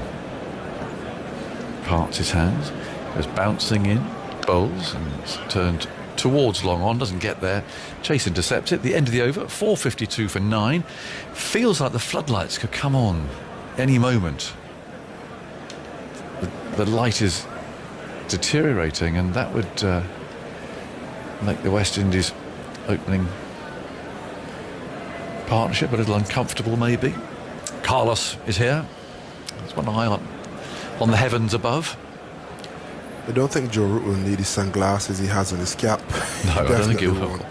Not at 5:45. Good time to bowl, though, wouldn't it? If you're England and you've got 450 on the board and the floodlights go on. And the West Indies, I mean, there must be some very, very tired bodies out there now. I mean, they have just over an hour. They're taking, in my opinion, taking more time out of the game than they need. 450. Best is not going to get a 50. Broad isn't going to get a 50. Stick the West Indies in. Get bowling, get the game moving. Yep. Well, Broad's on strike. Often rather reluctant to face the fast bowling, and he's got Shannon Gabriel down there. He's trying to finish this off. And he comes in round the wicket. Broad waits, and he bowls, well, a full toss. A rather startled Broad there, wide of the off stump. And whether that was a Yorker that went wrong, he's just slipped again. But I must say, he's smiling, Gabriel, and all credit to him. He's had an extraordinary innings, really. He's bowled at times beautifully, but he's also bowled some the most wayward balls I've ever seen. You've seen the best and the worst of the West Indies all in the space of 2 test matches. Yeah. I guess. But he's just, at times, completely lost it, hasn't he? Yeah, he wasted both new balls. He had some very good spells in between there, but he wouldn't be happy with his performance. In he comes again. Broad waits for him and he bowls. Oh, another full toss. That's down the leg side this time. And well, the umpires will be interested in this or not, but that was hurled at Broad down the leg side. And Broad's smiling through his helmet. He doesn't know what's coming next. Yeah, especially after that knock Broad got. He went through a period of being terrified for shorter balls. He wouldn't like to see the full wayside balls. No one would. That should have been called a no ball. I think he's just cut the return crease there. As soon as you touch it with your back foot, that should technically be a no ball. It's so wide of the crease. 452 for 9. Broad did some gardening there, but the last 2 balls haven't hit the pit. 452 for 9. He's on 10. What on earth is Gabriel going to serve up this time? Here he comes. The sun out and he bowls, and that's a good length ball which is pushed away by Broad out to cover, jumping around there in the crease like a cat on a hot tin roof, but he got behind it and it's fielded in the covers. 452 for 9. Tell you what, in the first test it looked painful for the batsman to face Gabriel, but just watching him labouring back to his mark, it actually looks quite painful for him to still be running in and bowling. How many overs has he got through? This says 26th. Yeah, it looks like he's been through at least 50 overs thus far. It's been tough on the legs. That commute, that 5-hour commute, I blame it on that, Aggers. Well, it won't have helped. In he comes, hurtling in now, and he bowls to Broad, who steps away a little and hammers that back. Now, Gabriel's taken that on the boot, and they're rushing through for a quick single, and that won't do his feet any good either. He's stuck his foot out, and the ball has thudded into his right boot. He seems to be all right, heading off into the distance, but Broad there able to take the single. 453 for 9. Well, it's been a tremendous effort from Gabriel. I mean, it really has. It's just kept going. I'm not sure why he put his foot on that. I have no idea why he did. No. Knowing him and how clumsy he is, there was a bigger chance of him rolling his ankle or something. You don't want your big fast ball being injured that way. Or getting the ball straight on the ankle. But 3 runs saved. Yes. Let's keep it that way. 453 for 9. Bess on strike. He's on 15. And the next one's a bouncer. We haven't seen many of those. And Bess aimed to hook that. Almost lost his balance, actually. We also had a Botham leg over moment there. As he's losing his balance, going back towards the stumps, but no contact made. 453 for 9. Bess on 15. Leans on his bat and waits for Gabriel. It's slow progress as he goes wandering back to find the start of his run-up again. A couple of pigeons fly over the ground as Gabriel pauses for a moment, deep breath, hurtles in again for the last ball of the over, which strikes Bess. They're going through for a quick leg by. They'll make it as well, as this time the ball is kicked towards the stumps, but it doesn't make it. Was that a leg bite? Maybe a little bit of bat or something on there. I didn't see a signal from the umpire. So another one to Bess. He's 16, Broad is 11. 454 for 9. And I must give a quick recap here for people who might just be tuning in for the first time today. Sibley was finally out for 120 from 372 balls. His second Test century. I've written down somewhere where the partnership was, but I've... So 260 from 94 overs and 4 balls. Got it. Thank you. Rush indeed, Andy. Stokes 176, his second highest score. Pope 7, LBW to Chase, who's taken 5 wickets and is continuing now. And Best launched him straight down the grounds, a cry of catch it. But instead I hear a thud. Can't see it, but I heard a thud there as the ball clattered into the advertising hoardings directly below us. So Pope out for 7. Joss Buttler. I've not really noted his score, Andy. Can you just know what his score was? Butler 40. 40, thank you. Caught by Joseph out in the deep. Funny one, because the fielder didn't see it. Chase again bowls, and that's slogged away into the leg side. Catch it. There is a man out there this time. It's Roach. Oh, he's dropped it. Oh, and he might have gone for 6. Well, he had it absolutely lined up. They're still running, but the ball did hit the boundary. And that might have gone for 6, but he had it absolutely under control. Oh, he looks devastated as well. Shaking his head, but it just looked as if it sort of ricocheted out of his hands and went further. It was went up and into the boundary. I don't think it would have gone for 6, but for his hands. And up it went, and just it made the ball carry a little further. 6. It's hit the edge of the boundary. Yeah, this is all West Indies, and the good thing is the end is near. Well, it could have happened twice now. Chase again bowls. It's short and pulled, but mistimed. That to mid-wicket. 464 for 9. There's been a missed run out, drop catch, and all the time Joe Root is leaning there on the door to the dressing room, looking out. Is he going to declare? He could do. As that one spins in, hits the pad. There's an appeal for leg before wicket. There are no reviews left for the West Indies. That's been given not out. Again, a sign of that spin there. That turned a long way for a second day. Yeah, quite dry. Best will be happy. He will. He will be very happy looking at that. And it just seemed to ruffle the surface a bit too. Floodlights coming on. Chase over the wicket, bowls, and that's hit out again up towards that leg side boundary. Roach dives and can't stop it. It's another boundary. Chase doesn't, rather disheartened here. He's taken 5 wickets, but they've come at a high price. 171 runs. West Indies don't want it to get away from them. They've done so well. Last thing you want is for extra 40, 50 runs when you really should be wrapping the innings up. Last ball of the over. And Bess again goes for a big one into the leg side. And it doesn't go in the air this time. Roach can field it, throw it back.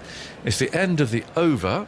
Watching Joe Root. Yep, he's going to declare. He's calling them in. That's the end of England's innings at 469 for 9. Some useful runs added there at the end. Broad 11 and Bess on 31. That's a very good time for our Radio 4 long wave listeners to leave us briefly for the shipping forecast. So Joe Root has called them in. 469 for 9. It's a big total, but what would worry me as a West Indian supporter is just those last few minutes. It all fell apart a bit in the field. They're going to have to really lift themselves now. The floodlights are on. There's going to be just under an hour of batting. Yeah, it's going to be important for Craig Brathwaite, especially. John Campbell can be a bit more dashing, but Craig is the real Dom Sibley, the glue. You need to build a foundation, and the first challenge will be to get through tonight unscathed or with as little loss as possible. And Craig Brathwaite will be very important to them achieving or surpassing that challenge. I tell you who will be very, very happy. Shannon Gabriel will be. I think he will. Bless him. He's run in there, and funny old game, isn't it? I mean, he hasn't taken any wickets in that innings, but he's just flogged away, given it absolutely everything. But nothing to show for him, I'm afraid. In the wickets column, there's one for Joseph, one for Holder, a couple for Roach. But the bulk of the wickets taken by Ross and Chase. 44 overs, 3 maidens, 5 for 172. And of course, West Indies winning a toss and putting England in. I think they'll be honest and say that yesterday, today in a way, it was a bit too late to recoup where they were. Unless they'd taken a couple of wickets early this morning and the new ball and so on, but they weren't at their best yesterday. Yeah, they weren't. They started poorly, didn't use the new ball. The good thing for them, though, and I think, again, it's testament to the fitness, testament to how far they've come as a team. Although they had a really bad day yesterday, they still came into this morning with the game not being too far away from them. Again, today was a lot better performance-wise, but with the foundation that England had, it was difficult to roll them on this track and to get that sort of collapse that they had in Southampton. So, I mean, to be fair to them, they are weary. You can see it, not only physically but mentally as well. And if you look at the bright side of things, normally West Indies would concede 460, 470 in the first 130, 140 overs. It's taken England an extra 20 odd overs to reach that total. And it's taken enough out of the game that if West Indies can bat well for a day and a half, that they basically regain the Wisden Trophy. So there are very few positives from the bowling, but the situation of the game dictates that if the batting put up their hands, they regain the trophy. England out there practicing, loosening up. Chris Wokes, who got a first bowler today, well, he'll want to do plenty of things with the ball, and he's loosening up there, getting himself ready to go. And welcome back to our Radio 4 long wave listeners, as you will have gathered just as we handed you there. 469 for 9 declared. The Roston chase taking 5 for 172. Board doesn't tell me how many overs there are to go, but I know a man who will know the answer to that. It's around about 16 or 17 overs maybe. Oh, it's gone off the Cricket Info screen. Oh, Andy, never mind. You'll find it from somewhere. But it might just come down to time if it's that number of overs. Unless they get the spinners on, because that's again going to be interesting to see how best goes. Predominantly, the West Indies lineup are right-handed. Looking down there, who's left-handed in there? Campbell's left-handed. I think he's the only one, isn't he? I think he's the only left-hander. And so Campbell, is he? Yeah, I think he's the only one. So Best won't have that luxury, if you like, of teasing him too much outside, left-handers outside the off-stump. It's when teams have 5-6 left-handers that an off-spinner's really licking his lips. But there is some spin there. Yeah, and funny enough, Best bowls the type of line that off-spinners in the Caribbean normally don't bowl. So it's still quite a bit of a challenge for your right-handers. Off-spinners in the Caribbean, as you can see with Chase, love to bowl wicket to wicket, bring back pad, bring leg slip into play, the odd bounce, the odd turn, you know, getting the inside edge. Whereas we see Best in Southampton bowling 4.5 stump, looking to rip and go through the gate, or as he got Shea Hope out in the first test, driving at a drifter and caught that slip. So it's a different challenge. So I wouldn't be too disheartened that there's only one left-hander in John Campbell, because it may actually suit him very nicely. Well, I'll let Ali go through the card. She's preparing to come in here. The heavy roller's going on, and so trying to squeeze a bit of life out of it for this hour that the West Indies are going to have to bat. So just a few more thoughts from you, Carlos, about the challenge of this hour, and Alison will come in here. The Craig Brathwaite hour. If Craig Brathwaite can come through unscathed and the West Indies to set up a tantalising third day, that could very well be impacted by bad weather. And the West Indies will be hoping for some clouds tomorrow, some rain, and to eventually take some time out of the third day and out of the test match. 162 overs, England's innings. Since February 2009, when West Indies put England in Antigua, and it took 165.2 overs before England declared. That is the longest a team has batted in a test match, having been put into bat, and there have been 152 occasions since that game in 2009, on which a team has lost the toss and been put in. So an unusually long innings. Because it says a certain amount about how well England batted to compile that many runs on a pitch that was slow and difficult to score on, and also that Jason Holder might be looking at the decision and saying, really shouldn't have asked them to bat. Yeah, well, I don't know if he'll be unhappy with the decision. He'll be unhappy with the performance, I'm sure. Yeah. But if you do look at, if we rewind to before play yesterday, just before the toss, and you had to ask West Indies, what is your best chance of drawing or winning the test match? And I think they'd say bowl first, roll England cheaply, take some of the pressure off the batting lineup. It just didn't happen that way. Best laid plans and all that, isn't it?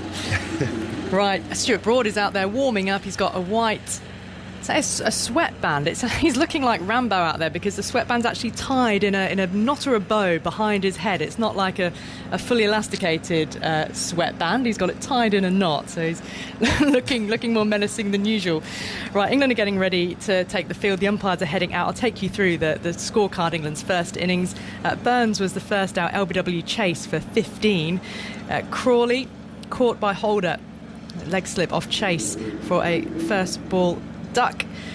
Joe Root caught by Holder, second slip, a big drive off Joseph for 29. That was 81 for 3 at that point. Then the big partnership between Sibley and Stokes. Sibley was dropped a couple of times, dropped on 44 and 68, but caught by Roach in the deep in an attacking stroke off Roston Chase, but not until he'd made 120 off 372 balls. England 341 for 4 at that point. And then a little bit of a flurry of wickets because Ollie Pope was LBW chase for 7. Ben Stokes then went for a reverse sweep and was caught behind off Roach for 176. He'd had a passage of play where he'd accelerated through the innings and then batted back within himself again. The pace seemed to change a little bit. Then Chris Wokes came out, was caught by Hope off Roach for a first ball duck. So 2 wickets in 2 balls really seems to change momentum. But England had already done a lot of damage by then, of course, with the 4th wicket stand of 260 between Sibley and Stokes. Then Sam Curran caught Brathwaite, bold chase for 17. Joss Buttler was caught by Joseph off Holder for 40. Bess unbeaten on 31 and Broad unbeaten on 11. When Joe Root called England in with 469 for 9 on the board. Kemar Roach 2 for 58, 33 overs, 9 maidens. Shannon Gabriel was 26 overs, 2 maidens, 0 for 79. Joseph 23.1 overs, 5 maidens, 1 for 70. Holder 32 overs, 10 maidens, 1 for 70.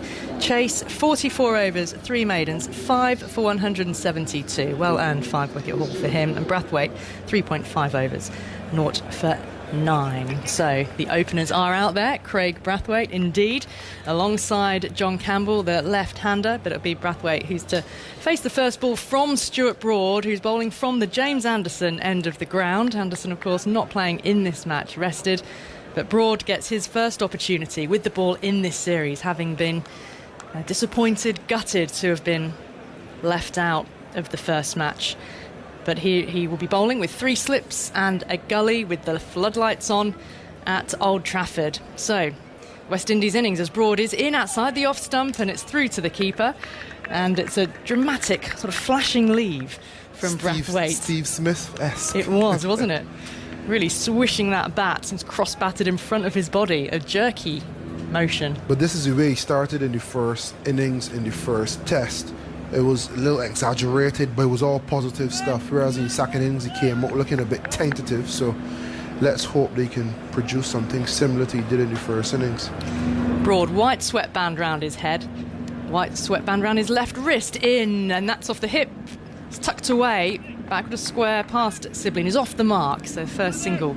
And West Indies are on their way, replying to England's 469. It's maybe a little straight from Broad. Yeah, a little too straight, but again, instead of just dead batting it, Craig got it away.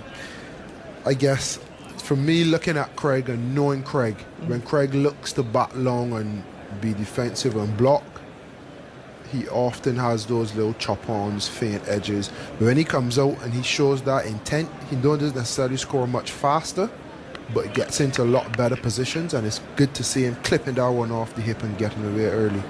Yeah, real element of positivity to that. Broad around the wicket to the left-hander now, and he's working this up to mid-on. Quick single taken again. So this is a good start from the West Indies, just getting the strike rotating nice and early. Yeah, especially that one into the leg side, just to the left. It's easy after fielding 162 overs to just say no and just bat the next ball, but they're off their way. Again, fitness comes into it, mentality. So good signs from the 3 balls. Long may it continue for the West Indies. Of course, none of the West Indies got into double figures at the top order in the second innings at Southampton, but Brathwaite 65 in the first innings, Campbell 28. Brathwaite facing up now to Broad, who's running in, he's pumped off the outside edge into the ground and towards backward point where Crawley is fielding. And this is the big challenge for West Indies. We mentioned in the first test them being a good collective unit to try to get 250, 300. Now you're faced with a situation, obviously having fielded 162 overs, to come out and really put a big score on the board. Someone needs to get 100, go on to get 150, and bring some sort of normalcy back to Test cricket on the West Indies side of things. Yeah, they've got to put some partnerships together. Broad running in with vigour, now struck on the pad. Broad is turning to the umpires. There's that familiar appeal we haven't seen for a while. Both arms outstretched, waggling the hands in the direction of the umpire, but he's now turned towards Joe Root and Buttler. Oh, there's a nod of the head from Buttler, but I'm not sure they're going to go for the review. No, they're not.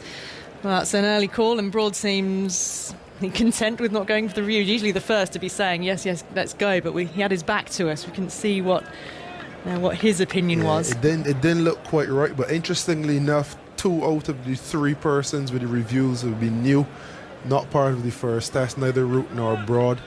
Buttler, the only person for the first test to say yes, and they eventually didn't go with it, and a wise decision. Impact outside. Striking outside the line of the off stump. Broad running in with gusto here. And once again, tucked him up a little bit. Brathwaite come back into him, defending it out to the offside. Finds best. So 2 runs off Stuart Broad's opening over. Seemed to run in with good energy. And of course, he would have been absolutely a bundle of sort of constrained energy during that test match in Southampton. So eager to get out on the field. It's been a long wait between test matches. And for Chris Wokes as well, who'll be opening up alongside him now from the opposite end, from Brian Statham end of the ground. Been tough for him. Had to go into quarantine, play the practice game, sit out the first test, wait a day and a half to bat, and then get 1 ball. That's right. That would have been tough. Test cricket, eh? Yeah. For Chris Wokes. Chris Wokes is a player that I really, really like. As an all-rounder, he's someone that does the dirty work and does it well, doesn't get the accolades he always deserves. And I think what was interesting is that when he started, he was around 78, 79 miles an hour, and in the last couple of years you see him reach 85, 86 quite regularly. And again, as a professional, it's good to see other professionals working at the craft and ultimately getting the rewards on the international level. It's Chris Wokes, the cricketer who's changed appearance the most during lockdown, we think. having grown a beard, the hair has grown quite rapidly, seems a bit longer than some of the others. But he's got ball in hand now, more importantly, running in now to Campbell, looking for some swing, bowling full, good delivery, made the batsman play, back up the pitch, Wokes picking up. He's gone for the Black Alice band, sweeping the hair back from his forehead. But yeah, a healthy beard and moustache going on. It'll be nice to look back in 2 years and just see from 2000 or 2010 all the way up to 2019, just stick a pin, who's this bloke, and then transfer all the way back. He looks really quite different. He's pulled out of his run up there. Didn't quite get the rhythm right. They'd have no idea what they'll look like in the next couple of years. All of them look so much different. Here goes Wokes. Past the umpire, a fraction of shape perhaps through to Buttler outside the off stump. No shot offered by Campbell. Looks back down the pitch studiously. To see just how the West Indies gauge the pitch with the England bowling. What's the point? How well they can use this new ball. And so far they are making the batsmen play, and that was where the West Indies struggled in the first hour. Far too many balls easily allowed to let go. Yeah, they've started a lot better, that's for sure. Wokes in, right arm over. That's pushed across the left-hander, and he leaves it alone, Campbell, into the gloves of Butler. A lot of ground to make up here, though, isn't there? Yeah. It's all about... They say you can never judge a pitch until both teams have batted on it, but the word from the West Indies camp has been it's slow, it's been difficult to get the ball in the right areas and for it to do a lot quickly.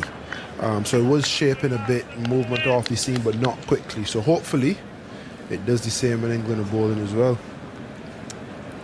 Wokes in full, looking for some late swing, and it's fielded by Broad, tumbling to his right. He's been moved in from mid-off. Wipes a little bit of sweat off his brow, does Broad, and uses it to clean the ball, shine the ball. No saliva, remember.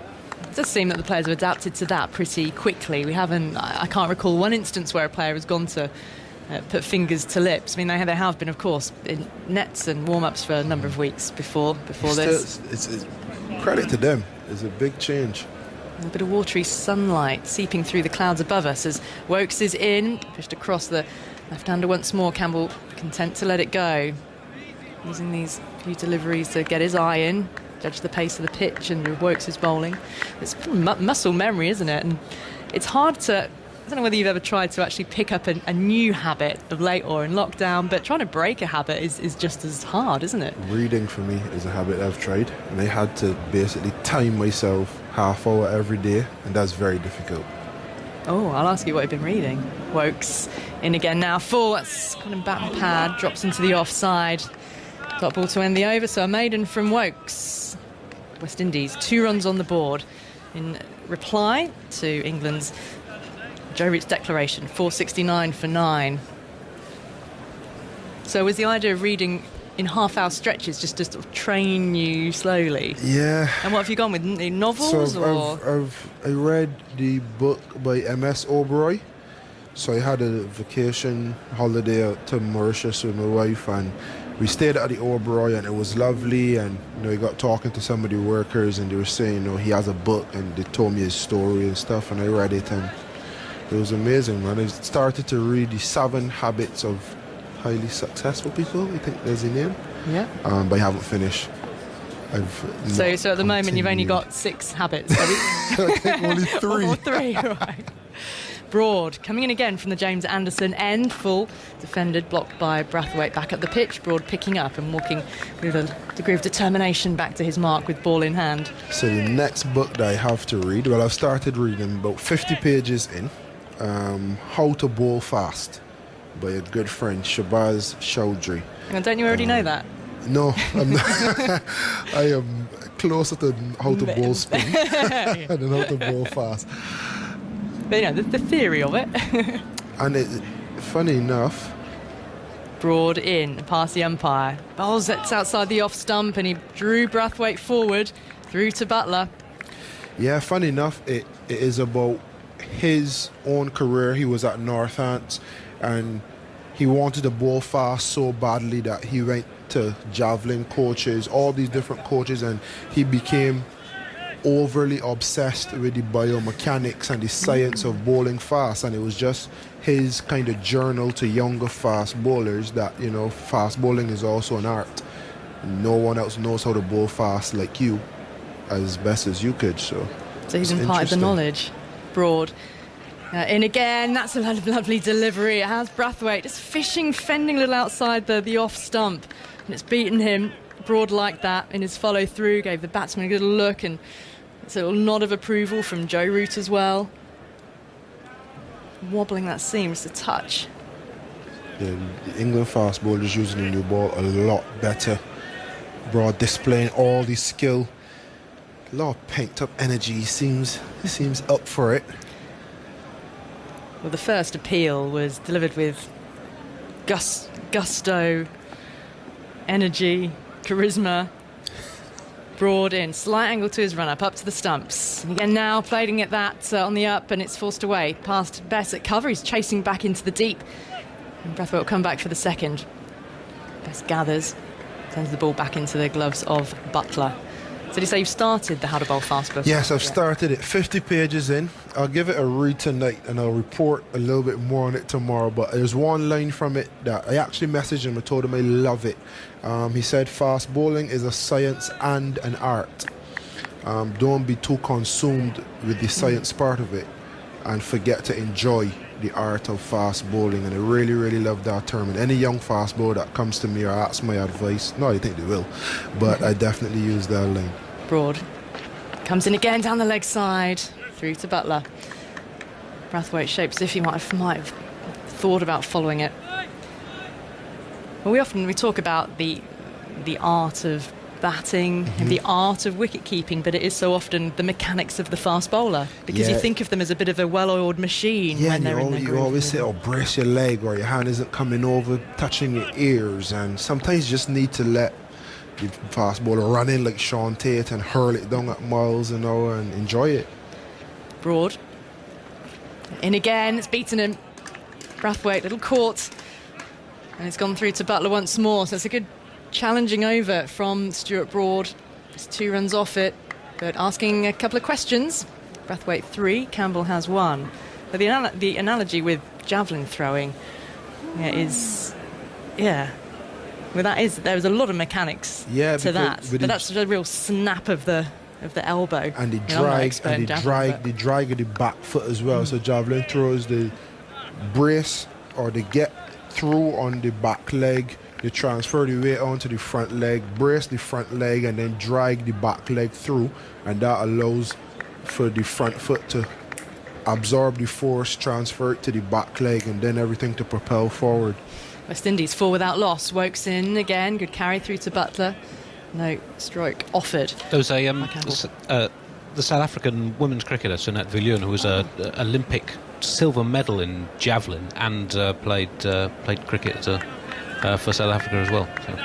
So the dual sporting code. I don't think there's anyone else who's throwing javelin in the women's game. I have a feeling there's somebody else as well. It will come to me. Wokes turns at the end of his mark. In now as Campbell awaits, 3 slips in the gully behind him. It's straight and it's very, very close to the edge. And Butler drops down to 1 knee for the take behind the stumps. His fine bowling from both ends. Not giving away any freebies, that's for sure. Yeah, it's been a good start, very good start. But what I like is the intent of the West Indies batters. They've been beaten, but the forward defence, although it passes the bat, play and miss, it looks like they're in control, if that makes sense. They're happy to let the ball pass the bat. Craig, nice punch through the covers. In goes Wokes. Now bowls full on straight, met with an angled bat defensively by Campbell into the offside. Broad picks up and there's no run. Actually, there's a very good book on the mental side of Olympic achievement. Steve Backley, javelin thrower, Great Britain. I think it's called The Winning Mind, and it does look a little bit about the mechanics, but more so about the mentality of success and training and discipline. And of course, Goldie Sayers, Olympic javelin medalist for Great Britain, massive cricket fan as well. I'm not sure I've seen Goldie attempt to bowl. She might be listening to us. Off the back foot, so that's got past Bess at point. Chasing back deep into the covers again. And a couple of picked up here. So it's Crawley there at point. Sunat Viljoen played a test for South Africa women's team in 2002 and 17 one-days, although she was more of a batter. She did take 5 ODI wickets. I imagine she had a tidy throwing arm. Well, yeah, that's right, in from the deep. I mean, it's been a school of thought about, when it comes to, I think, women's sport in particular, because it has underdeveloped, when you compare it to the men's game, that in order to recruit some of the best athletes, can you go to other sports and bring them into cricket? Wokes is in bowling full.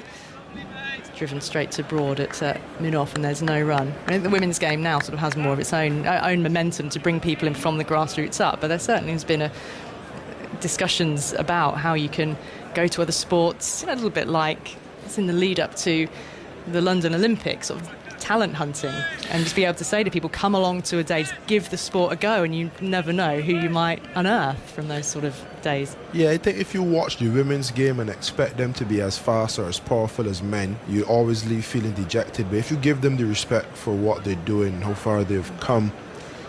In goes Wokes, and that's rather surprised Campbell. It came rather higher off the blade of the bat than he was expecting. The back foot, and it's a dot ball, 6 without loss, the West Indies, 463 behind. Yeah, if you watch the women's game and see how far they've come in such a short space of time, with increased athletic ability, in my opinion. You see women hitting big sixes. Deandra Dottin scored 100 off 30-odd balls. The Women's World Cup final at the MCG. Alyssa Healy went... Alyssa Healy. Yeah, berserk with the bat. Perry. I love me some Elise Perry. I'm sorry. She is the ultimate cricketer. Well, she was the other dual athlete, of course, with football and cricket. I wonder now whether, with the women's game, having the professional base as it does in Australia, very well developed, and in England now it will become professional. We've seen it would have been more advanced this year but for coronavirus, but that base is being put in place that in due course you will get talented athletes who might have thought, I'm a really good volleyballer, I'm a really good sprinter or javelin thrower, whatever it might be. As Broad is in for a new over, one handle comes off the bat, it's worked down towards fine leg and a single is taken. But actually, sportswomen from other sports might say, I can see a professional pathway to cricket now. So I was talented in this sport, but I can see how I could switch and convert. Yeah, and you find even in the men's game, a lot of the persons who excel at the highest level are good athletes, not necessarily good cricketers or good footballers, but more often than not, the guys that reach the top of the craft are good in other sports and they're athletically inclined. So no, it just means that cricket, as you said, provided a professional pathway that more athletes can actually pick up the game. Campbell facing up to Broad, and that's cut back into him, struck him in the midriff, drops down onto the ground. Just a metre or so away from him. And it's left for Rory Burns to come forward and pick up. Questions being asked here of the West Indies openers. Broad's bowling in the mid-80s, 84, 85. Long rest, of course. Long time to wait to bowl. He's eager. He wants his first breakthrough. Around the wicket he comes to the left-hander, coming forward, blocking it back up the pitch. And these are good opening salvos. Very few balls that the batsman can leave comfortably and safely. Scrambled seam again from Broad, where the batsman won't quite be sure about which way it might move off the pitch. Yeah, I think it's important for West Indies to see off this initial spell from Broad. He's someone that can get wickets very, very quickly, and he can run through the order. So, in again to the left-hander, beaten, beauty outside the off stump. Campbell drawn forward, and Broad just turns on his heel, heading back to his mark, thinking, I'm getting closer, surely. Bowling here with good rhythm and movement, and just a fraction off the pitch that was. Yeah, you want to see him in his second, third, fourth spell. If he starts to get his tail up and get some wickets in the first spell, could be all out for 100, 150. Australia would know. Oof, here goes Broad. It'd be quite something if he can find up one of those hot streaks. Left alone that time, though. Good leave by Campbell, knowing where his off stump was. Confident looking leave. And Joe Root looking pensive there at first slip, but England have got the West Indies where they want them at the moment, but they can nip out one or two before the close. There'll be 11 overs left after this one. Can play until 6:30. It's the scheduled close, and 7 p.m. to get the overs in tonight. Last ball of the over. Broad in now to Campbell. It's full back. He's clipped that away for 4 out through wide mid wicket. Finding that gap between mid-on and mid-wicket. And now just a little over-pitched by Broad. 11 runs on the board for the West Indies. They're 458 behind, with Brathwaite on 4 and Campbell on 7. Carlos Brathwaite, another few thoughts from you, and then Simon Mann's coming in. Yeah, beautiful shot off the pads, in full control. And that's been the beauty for me. It's been 5 overs after a long day, and all 30 balls, both batters have had such intent, and it culminated our first 5-over spell with a lovely flick all along the ground into the massive square boundaries. But I've loved the intent from the West Indies openers thus far. There's been challenging stuff from Wokes and Broad, but they've had answers to everything posed to them thus far. Simon? Hello, Carlos. So, just half an hour or so to go. One good batting effort here from West Indies, and they're going to retain the Wisden Trophy, but it's going to be tough for them. We haven't seen the spinner yet. Bess, I wonder whether we've seen before the close of play. 3 slips and a gully. Here goes Wokes into bowl to Brathwaite. Brathwaite plays defensively back up the pitch, and there's no run. That weather forecast tomorrow feels as if it's in West Indies' favour, because there's a suggestion that we might not have any play at all, not very much tomorrow. We'll have to wait and see on that. Sometimes the forecast ends up not being quite as bad as the reality. Yeah, time is important. England have used so much of it. They've gotten a good score, but they need the fast bowlers to back that up and get some early wickets. Wokes goes in, 3 slips in the gully, bowls to Brathwaite. Away movement there from Brathwaite, started reasonably wide though, so Brathwaite was able to whip the bat inside the line of it. There's this exaggerated leave where he, wristiness, flicks it towards the leg side. England,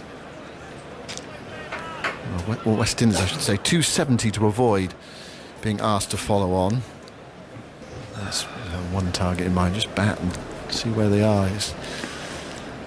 Take the game deep. Here's Wokes bowling. It's a good line there from Wokes to Brathwaite. Brathwaite leaving. Good judgment from him. Carlos has gone. Tuffers is back. Afternoon, evening even.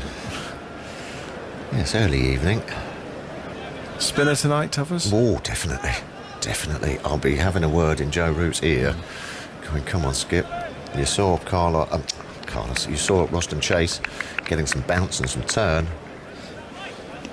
Interesting he's bowling this end for me. Breeze sort of not helping his away swinger.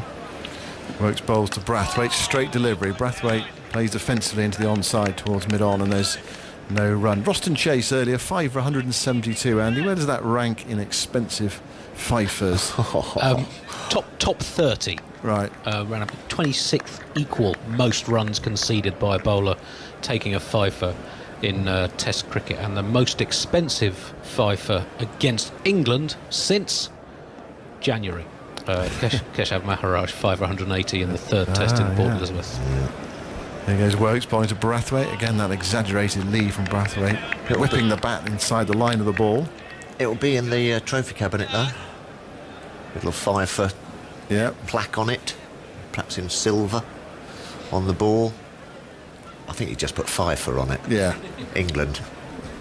It's the most expensive fifer in England since Bishan Bedi took 6 for 226. Ouch. At Lord's in 1974. England made 600 plus. Is that when Bumble made double 100? That's down the leg side from Wokes. Brathwaite tries to glance it, misses it. Through to Butler, end of the over, 6 gone.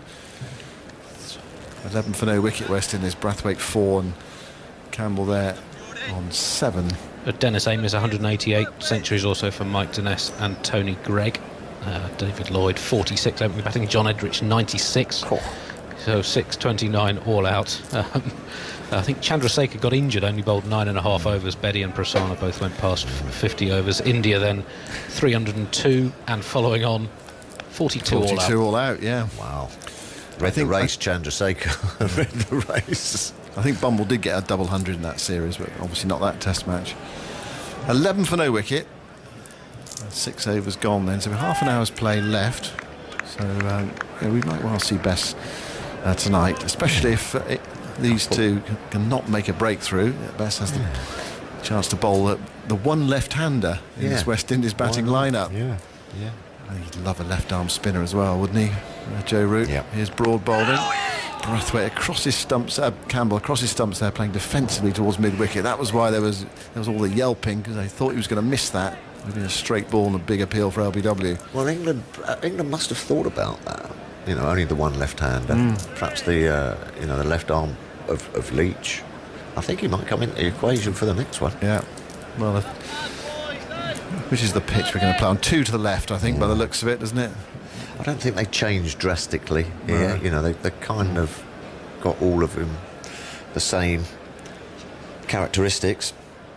Broad rushing in, bowls to Campbell, who plays forcefully off the back foot to the bowler, and there's no run. ECB's statement. Government today announced that a small number of sporting events will be used to pilot the safe return of spectators through late July and early August. This includes 2 men's county cricket friendly matches, including Surrey versus Middlesex at the Kia Oval on July the 26th and 27th. You want to see X?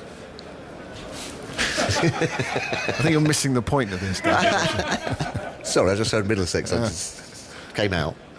Broad to Campbell. Campbell gets the bat down in time again there. Hurried by Broad. Played up towards mid-on and there's no run. An ECB spokesperson said, from the outset of this crisis, we worked in partnership with the UK government on the safe return of cricket, both at professional and recreational levels. The return of fans to stadia is the next step. We are pleased this announcement allows cricket to be among the first pilot events.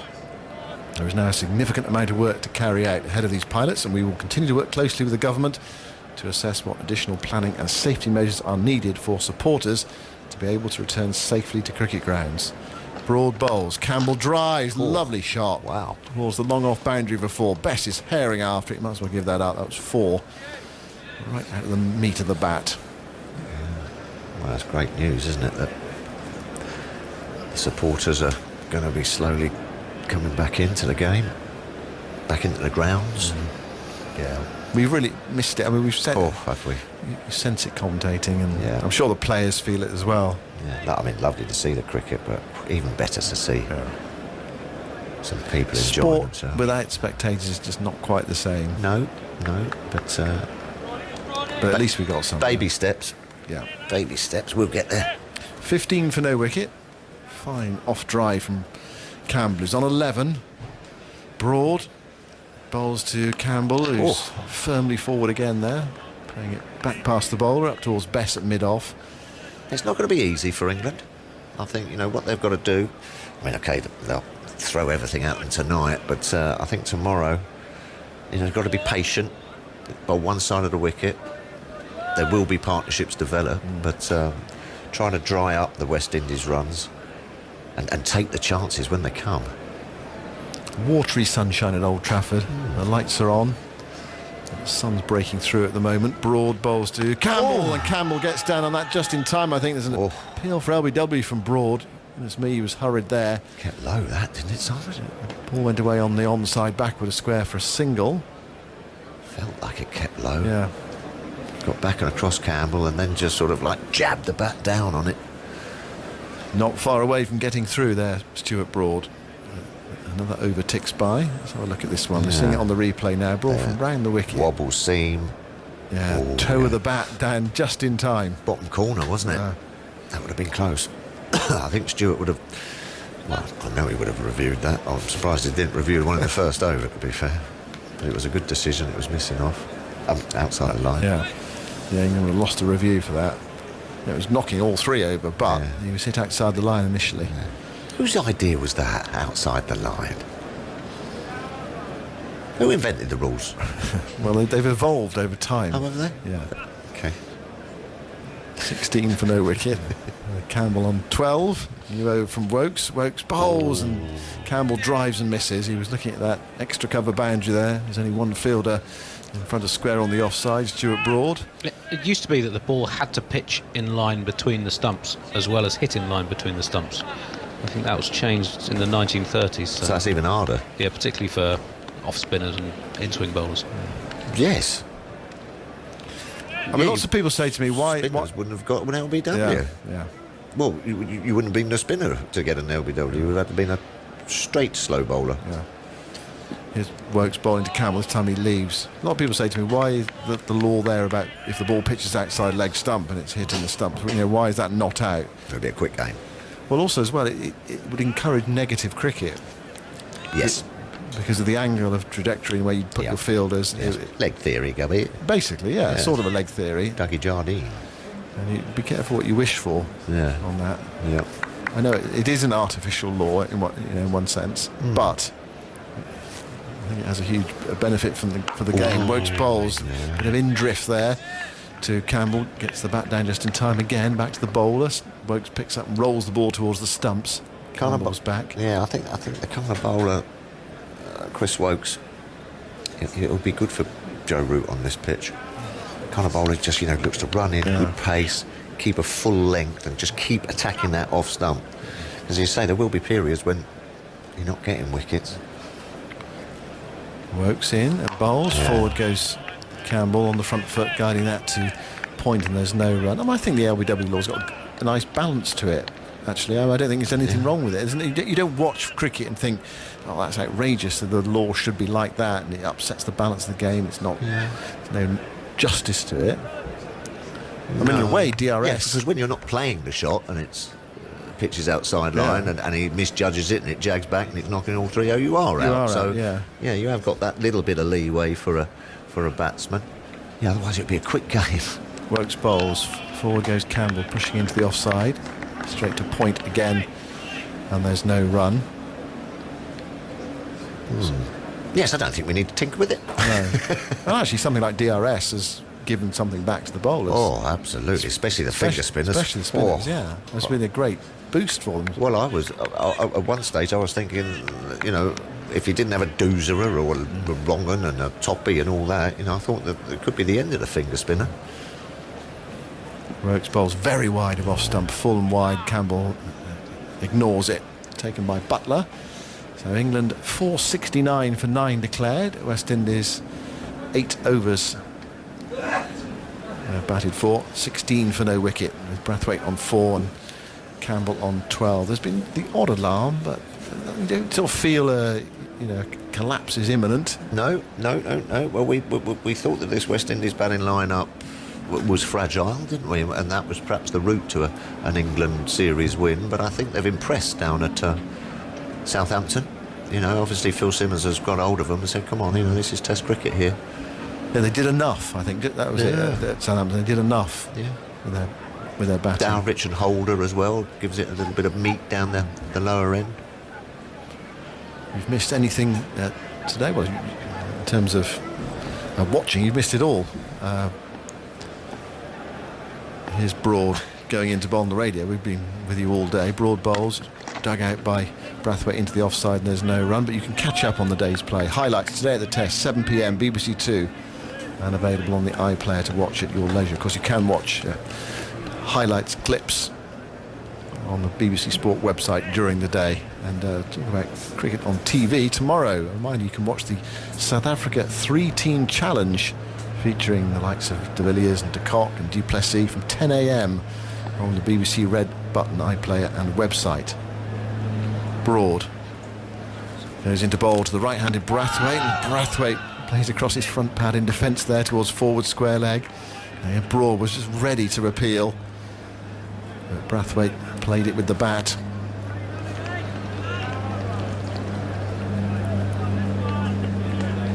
There's no run. Best weather of the day, right at the end. Yeah, said that earlier. That was last night, yeah. Pick up on things like this.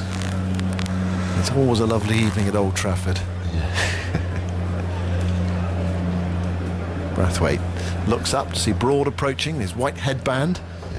Running smoothly in, bowls to Brathwaite outside the off stump. Brathwaite withdraws the bat. Looks a bit Karate Kid, doesn't he? You'd know all about that. Do you wear a headband? Have you got a headband?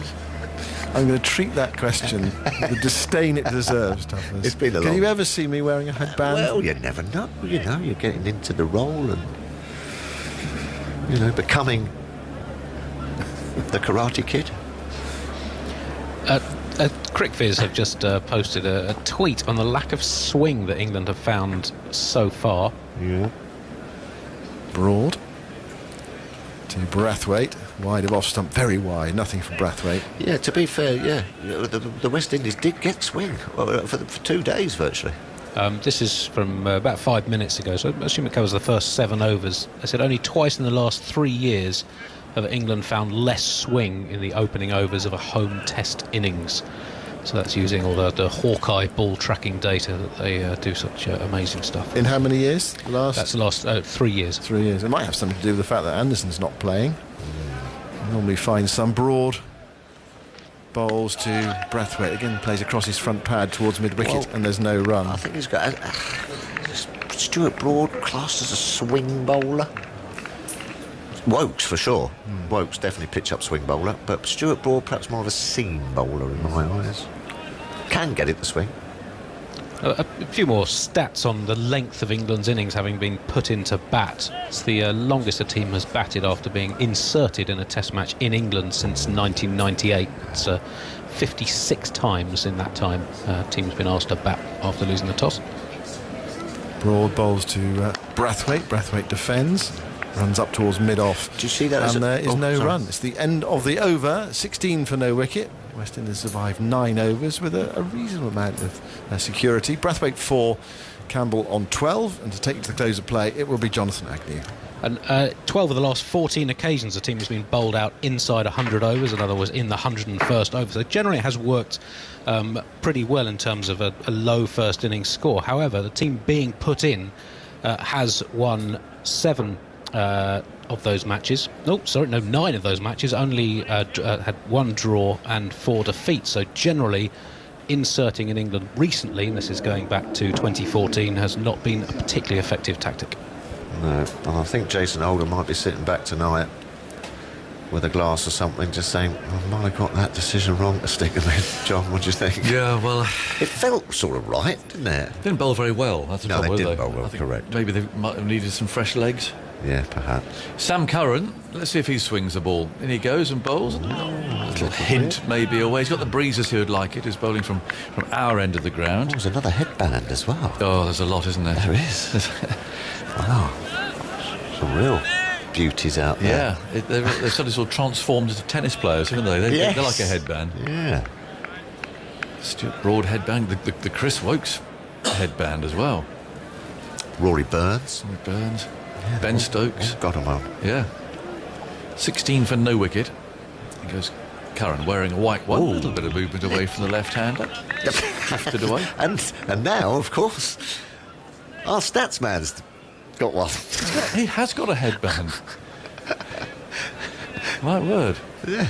Well, he's perspiring so much. Well, that's right. Sweats. We get him at it here, Yeah. don't we? He's got his own little area there. Yeah. It has become a bit of a style accessory, hasn't it, the headband? Ah. Anyone else used to bowl in a headband back in the day? I don't think Dennis so. Lilly. Oh, well, of course. Curran bowls. Yellow. Played off the front foot by the left-handed Campbell. Fielded at cover. Did you have any sort of armbands, sweatbands on your arms? No? I'm afraid not. Just a dinner I think a shirt. headband. Who else bowled in headbands? Didn't bowl in dinner shirt. Didn't Who you? else? Well, I bet you did. I bet you bowled in a full button-up jobby, didn't Oh, you? one of those. Oh, yeah, yes. absolutely. No, sorry, I thought you meant the bow tie No. shirt. Who else bowled in headbands? Were they cricket shirts? Were they cricket shirts? They weren't really, were they? They were sort of like... Curran bowl. Oh, that's Field close. before wicket, very close indeed. Been given not out. These umpires, I think, have had a terrific game. They're going to talk about this for sure. Joe Root's walking up. Got a scratch on Curran's it. got his hands on his hips. Did he get a scratch on it? The clock is ticking. 5 seconds to go. Yep, he's gone for the review. Certainly looked quite straight from here. Yeah. If he hasn't got a scratch on it, I think he might be close, John. Well, we shall see. But I think his umpires have had a terrific game, actually. Really have. So, Richard Kettlebury's the third umpire. Thank you. Fair delivery. We could move on to front-on spin vision, please. Now, this is where we're going to start to see if there was a little bit of bat on this or not. It certainly did the right thing. No, I don't think so. Okay, that looks like it might have hit both pads, but we'll just check with Ultra Edge, please. Just sliding down leg, Might be. perhaps? It's round about that Keep it leg stump, rolling isn't it? through, Where please. did it pitch? Keep it rolling through. Flat And where's it lines, going? It goes past the bat. Okay, I'm happy there's no bat involved. Right, here we to go. Ball tracking when ready, please. Curran's first over, pitching in line. Oh, that's out. Impact in line, hitting the stumps. Hitting the leg stump. Pitching in line, impact in line, and hitting the wickets. I'm going to go back to Richard on field. Richard, you have to overturn the decision. You're on camera now. So, up goes the finger. And John Campbell, the one left-hander in the West Indies team, is walking off looking rather dejected. LBW to Curran in his first over. Just did enough, didn't it? Yeah. It pitched on, just holding its own, keeping going. And out he goes at 16 for 1. And he always seems to have this ability, doesn't he, Sam Curran? Whenever he comes into the side, people think, well, he just bowls sort of like little medium pace of sort of floaty up there ones, but always seems to do the job for the skipper. Yep. He gets crucial wickets, and that's a crucial wicket. It's nothing better than just, you know, when you put aside to declare and put the side in for that sort of horrible bit towards the end of the day. If you do come away with 1 or 2, it just buoys you, doesn't it? Well, it should be a night watchman territory, I think, there you now. go. So not sure they can't flush poor old Gabriel out, can they? I think I'm not sure who'd get to the middle. No. Not carrying his bat. No, and it's everything not. as well. Joseph, you're right, Joseph. nip another one here, Yep. England will be absolutely laughing. This is the perfect scenario now that you've got the you've got the night watchman coming out, and if you get rid of him in a couple of balls, you've still got some overs left, because you can't keep firing out night watchman, can you? No. They have to. The main batsmen have to get out there eventually. So Azari Joseph, who is no mug with the bat, but he's coming out now as night watchman with 15 minutes to go. Lovely start for a bowler to get an early wicket. I thought I saw him gesturing there that he wants a short leg as well. Why not? Runs on the board. They've got the legs slipping like that. He's no mug. He's got a terrible average. He's a better player than that. He averages 6. Oh, it's my territory. It is. He, as we talked about in Southampton, he has very good form in the West Indian domestic tournament with the bat. Just recently went over 200 runs between dismissals and scored at a pretty rapid pace. He can play. Anyway, he's on strike now to Curran. Left arm over the wicket, down go the slips. Is there any balls swinging in, and he just played a little bit late there, to be fair, but it was very full, just swinging in a little bit, and played virtually straight down the pitch for Broad to pick up. He was polishing the ball hard on his trousers. He just played for a bit of swing there, Campbell, didn't it? It wasn't there, and it just nipped back on him.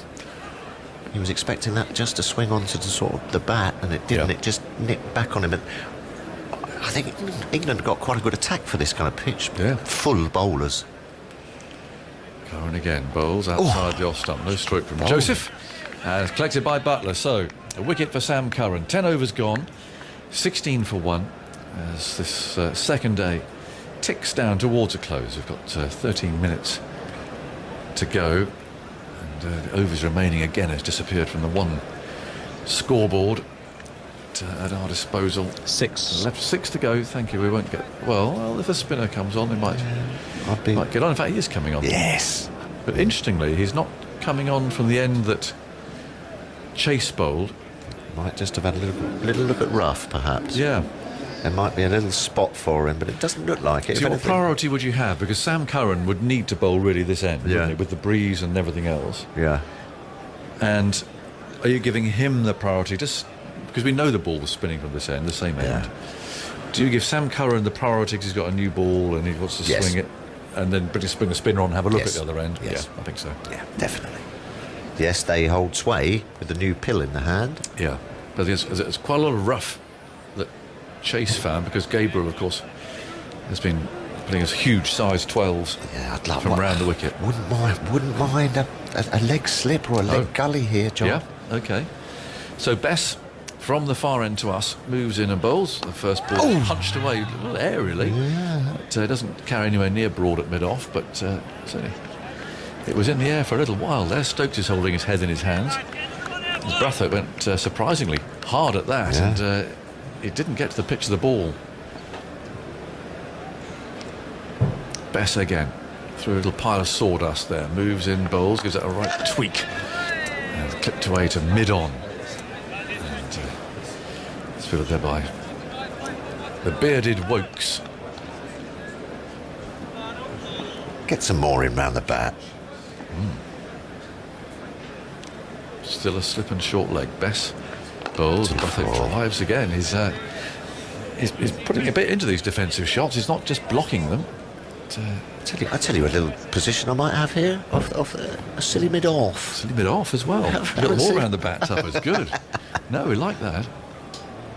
Bess again, the sun's shining now. Bowls, and there's that little flick around the corner. Chase for Curran. And one more run to West Indies, 17 for 1. Brathwaite to 5, a wicket for Curran. Yeah, he's going to have a big part to play for me, Don Bess, John. You got your man now. Yeah, here we go. There you go. And why not one on the offside? He's not going to start whacking it, is he, Azari Joseph? No. He's come in there as a night watchman. Get one on the offside as well. Really pressuring. No, I'm with you. So Bess, with 3 men round the bat now, comes in bowls, and Joseph gets a thick outside edge. The ball runs away towards third man. It's pursued by Stokes. They'll come back for 2. Alzari Joseph, because in his relatively brief Test career has faced now 60 balls of right arm spin. He's been out 6 times, but scored 46 runs, including 3 sixes. So it could be could be exciting tomorrow. And he's the night watchman. Yeah. Yeah, might be going against his instincts here then, It Joseph. might have to be. Bess again bowls to him and he drives. That's a shot. lovely stroke through cover. Now, will that go for 4? The outfield is certainly a little bit quicker today. It's chased all the way to within about 2 yards or so by Crawley. And so they come back for 3, and the night watchman's done his job there because he'll keep the strike as well. 22 for 1, 11 overs gone. And we've got about 10 minutes to go. And this second day, pretty rotten forecast tomorrow, I'm afraid. We might be lucky. We might be lucky. Let's hope. They're pretty good, these satellites, though, aren't they? Well, They kind of get it down to the minute sometimes, don't they? they can do. Yeah. But, most are agreed there's going to be A smelly one. rain around tomorrow. What, all day? The worst case scenario. No, it's just Yeah, but not heavy. no monsoon, just light rain. Yeah. which is even more infuriating. Well, absolutely. The only good thing about that means that if it does stop, you've got a chance of getting on there quite quickly. Now, Curran might have 2 overs left. Let's see, but the breeze there pulling at his shirt. He's wearing number 58. He's got his short leg. There's 3 slips. And in he goes now over the wicket. Bowls, and that's again a shapely stroke from Joseph, who's coming out here and he's scoring more than a run a ball. He's picked up 2 there, could have had 3. My kind of night watchman. I saw the last first-class match ever played in Hastings. You went in as old night watchman. I went down for Were all you 3 there? days of it. Second ball for 4. It's got me bowls knocked out by Lester Pygott. Were you there, Andy? I think they turned it into a Second car ball for park 4 or at something. night watchman. Yeah. First one went whistling over second slip's head as well as I backed away and slashed at it. That's the way. That's the way to be night watchman. Yeah, it is indeed. Yeah. And Andy was there. Nice. Stayed in the memory. 24 for 1. Curran moves in, bowls outside the off stump, 2 wide, and Joseph lets that go by. You're a Middlesex supporter, Andy? I grew up in Tunbridge Wells, straight down the train just line down the from road. Tunbridge Wells. If you hear that Phil Tufnell is going to go back as night watchman, I mean, you're going to make the journey, aren't you? People were coming from miles around. You're going to drive all the way to Hastings, Well, wherever you are, to go and see It's it. obviously stayed in the memory. Yeah, no, You know. you're not going to miss that opportunity. No. Yeah, I remember that. Never did it again. Is that right? I got You got away with absolutely it? slaughtered me Oh. when I came in. Curran bowls, and that's nudged away off his hip by Joseph. Down to fine leg. I remember doing something similar. Get Graham Dilley. Yes. Oh, he could bowl a heavy ball. Well, he could. We bowled all day. And I remember David Gower making me night watchman. I was very unhappy about it. And I was in the first over on a hat trick. Oh, good luck. So I had a massive swipe. I was very angry about being night watchman. Yes. I bowled all day. Yes. Massive swipe. That went for 4. Oh, off the good hat lad. trick Oh, ball. well done. Got to the other end. And I fell to Terry Alderman in that next over, I think, again, attempting something rather flamboyant. Gower walked past with furious. He said he'd made himself look all right. So-and-so there. He said, and we were about 7 down before the close. Oh, dear. Absolute shambles of an innings. Day off. And Philip de Freitas got 100, actually. Oh. Curran swings the ball in, and Brathwaite shuffles across in front of his stumps. If you've got to want to be night watchman, Yeah, there's no point sending somebody out over the top, but they don't want to go. It's got to be in your bones. Yeah, And mine had turned to jelly. yeah. And it wasn't in mine either. No. Yeah, I couldn't see it. Graham Dilley, first over on a hat trick. Yeah. Yeah, it's terrible. Yeah. No, well done, John. Got 4. Yeah, but unfortunately, unlike you, Gower's ball down the punishing line. Here's Curran. Brathwaite defends that. Yes. He playing in front of his pad, and he sort of just kept making me do it. Oh, did he? No, that was me done. It's like doing the washing up, mate. You keep dropping all the best crockery, you don't get asked again. Might have been de Freitas' first 100, if you can find it. First class 100. But, Leicester against Kent. Where were we playing? I think it might have been playing at Canterbury, actually.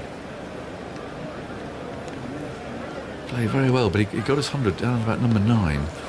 Did you go on to win the game? No. I can't remember now. Here's the next one. It's on the leg stump, turned away to a backwards square leg. That'll be some It game. would be a bit of a comeback, that. But I think we might have done 25 for 1, 444 behind. 5 minutes to go until the highlights start on BBC 2. And of course, you can always watch it anyway, anytime on the iPlayer these days. So 5 minutes to go until that starts up. At the end of play today, of course, we'll have our review of the day. 25 for 1.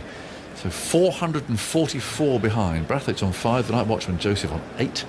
Don't be too full. Don't be too full to the Night Watchman. You want to get him sort of in that indecision zone, not right too full, otherwise it's easy to smother. Bess bowls. Again, too full. Joseph drives back at him firmly. Pull that length back. I think he bowled a bit too full at Cape Town, if I remember, when they were sort of pushing for that. Oh, no, nearly just punched it back. Almost got a return catch though. Very, very close. Just a little bit shorter. Yeah, I think Brathwaite's saying, come on, you're the Night Watchman. Yeah, he's come out like Viv Richards. Just settle down, get through. You can play a few shots tomorrow. Yeah. Just get through tonight, please. 25 for 1.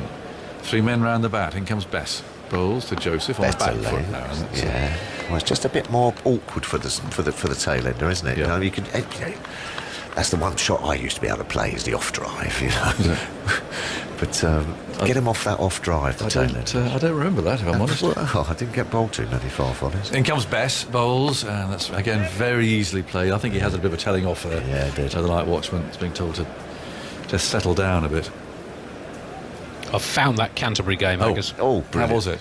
1986 County Championship in Canterbury. Yep. Kent 329 for 8 declared. Yep. Agnew.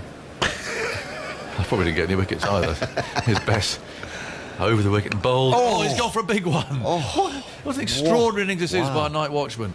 And he's scythed that over cover. Wow. And everyone's holding their head in their hands. Broad's gone to get the ball. And they've taken 2 runs, and now another man's coming in close. Yeah. And I think Brathwaite's has given up. He's not bothering to say anything after that. That could have gone anywhere. Yeah. Extraordinary shot. And this man is a Night Watchman. Nicely flighted. He's hit the off spinner over cover. Inside out. 27 for 1. Another man comes in. Burns is now catching on the offside. So there's 4 men around the bat. Toss it up. Bess comes in, bowls him, and does a lovely drive this time. Along the ground, crisply timed out to cover. And there's no run. We'll get that. Go back into the mists of time. Can I have a J. Agnew's bowling figures, please? No. I've got a feeling I might have set myself up here. 27 for 1. 1 ball to go in the 13th over. Joseph's on 10. Can he get a single somewhere? No, he lets that go by outside the off stump. And it's 27 for 1. Go on then. Go on. 1986. Agnew 27 overs, 6 maidens, 1 for 79. Well, not bad. Okay. Good economy. Derek Aslett was your victim. Excellent. Yes, Dasher. But we're talking about the shambles of an innings. You're one of Terry Alderman's 8 victims. 8 for 70, bowled for 9. Night Watchman bowled Alderman 9. It was how many balls, would it? It doesn't say that. No. Leicester were 43 for 7. There we go. Before De Freitas. Phil Whittaker's 41 not out. De Freitas 106 batting at 9. So I went in with 20 minutes to go, and I was on a hat trick when I went in. So absolute shambles that was. What a well done 43. It's a cracking game as well. Oh, I can't remember who won now. 27 for 1. In goes Curran over the wicket. Bowls swinging in. Brathwaite pushes it a bit on. Quick single, broad throws and misses the stumps. And it's backed up there in the slips. There's no overthrows. That was a case of just trying to get the Night Watchman down on strike. Yeah. Who won? Kent were then skittled for 87. De Freitas backing up his century with 6 for 21 in 10.4. Wow. 2 more wickets for Agnew. 2 for 46 from 13. Bit expensive. Yes.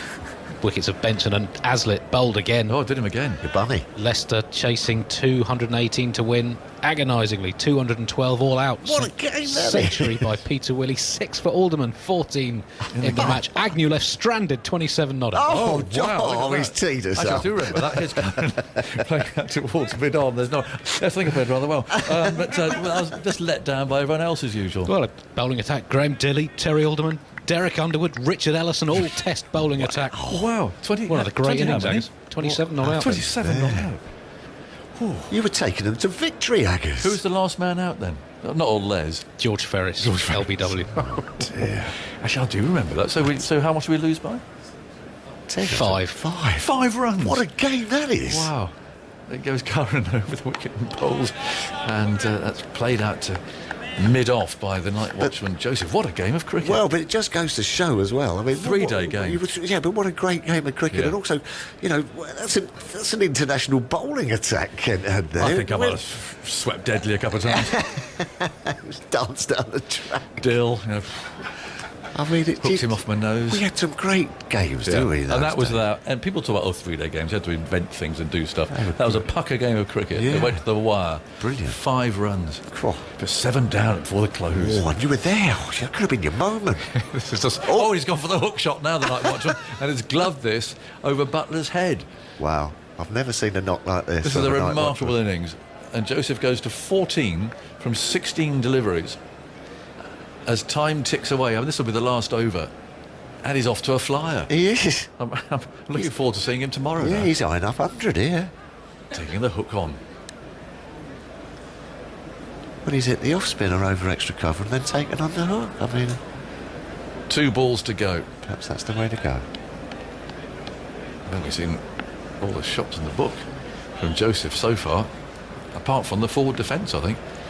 3 slips. Short leg. Curran goes in. Bowls very full. He squeezes that one out. But now there's an appeal for a catch, I think. Or was it LBW? One of the two. Yeah, it's whether it is. Does it boot first or bat? Root's having a conversation. He's asking mid-off, who had a bit of a view of that, and they decided they're not going to review that, so they're confident it was bat first. If you want to watch the highlights, today the test is now on BBC 2. We've got 1 ball to go in this second day's play. I was looking at the replay of this. The ball it did swing. Yeah. Now is this going to be bat? Oh, it's toe. It hit the pad first. That would have been out. That's out. I think that would have been out. Got that wrong. That's toe first. We'll need to see a bit of technology on that, but I think that was probably LBW. Yeah. That's toe first, definitely. It's it is. It's definitely pad stroke boot first. I think there will be another chance tomorrow. But I think Joseph got away with that. Yeah, he did. Here's the last ball. Curran bowls to him. He stands up and plays it away into the offside. So 32 for 1, 437 behind. And looking at all the technology, and that's going to be absolutely plumb. That's hitting middle stump, a third of the way up. Yeah. I think it might be useful on this if they keep that ball swinging. You know, those full bowlers. You know, obviously you're bowling the odd one short just to keep them honest, but always handy when the ball's swinging back into the pad for the left-hander.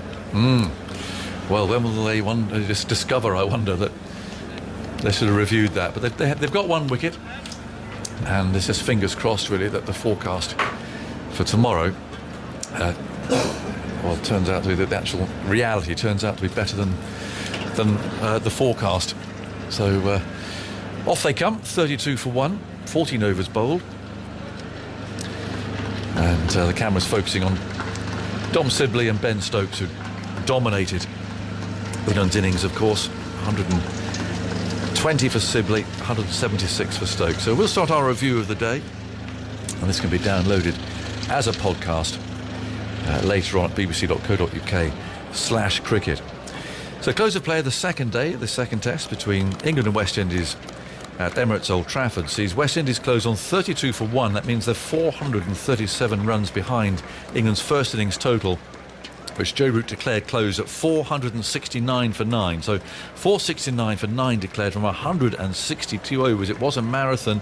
Dom Sibley finished with 120 from 372 balls. He put on 260 with Ben Stokes, who scored 176. He felt a reverse sweep off Kemo Roach, which was slightly unusual, to put it mildly. Other wickets to fall, Pope made 7, Buttler 40, Wokes got a first baller, and Curran 17, as Roston Chase, the off-spinner, finished with 5 for 172. Kemo Roach 2 for 58. He was on a hat-trick at one stage. Joseph and Holder taking 1 wicket apiece. So the West Indies in reply lost John Campbell, LBW to Curran for 12. That was 16 for 1. The night watchman Alzara Joseph came out and played all sorts of shots. It was an unusual night watchman's innings, and well, had England used a review, he would have been out LBW in the last over of the day. One of those, it's very hard to umpire, one that hits the pattern in the bat very quickly in succession. But Curran appealed. They had the option of reviewing the not-out decision, but decided not to. But of course, the all-telling replay showed immediately that the ball had just flicked the pad first, and he was absolutely plumb in front. But he'll resume tomorrow. I'm rather looking forward to seeing him resume, actually, because that was a very exciting innings for a night watch, from 14 not out. Brathwaite on 6, Campbell out for 12, 437 behind. I should say the forecast for tomorrow is bad, but we'll just keep our fingers crossed that that's not going to turn out to be the case.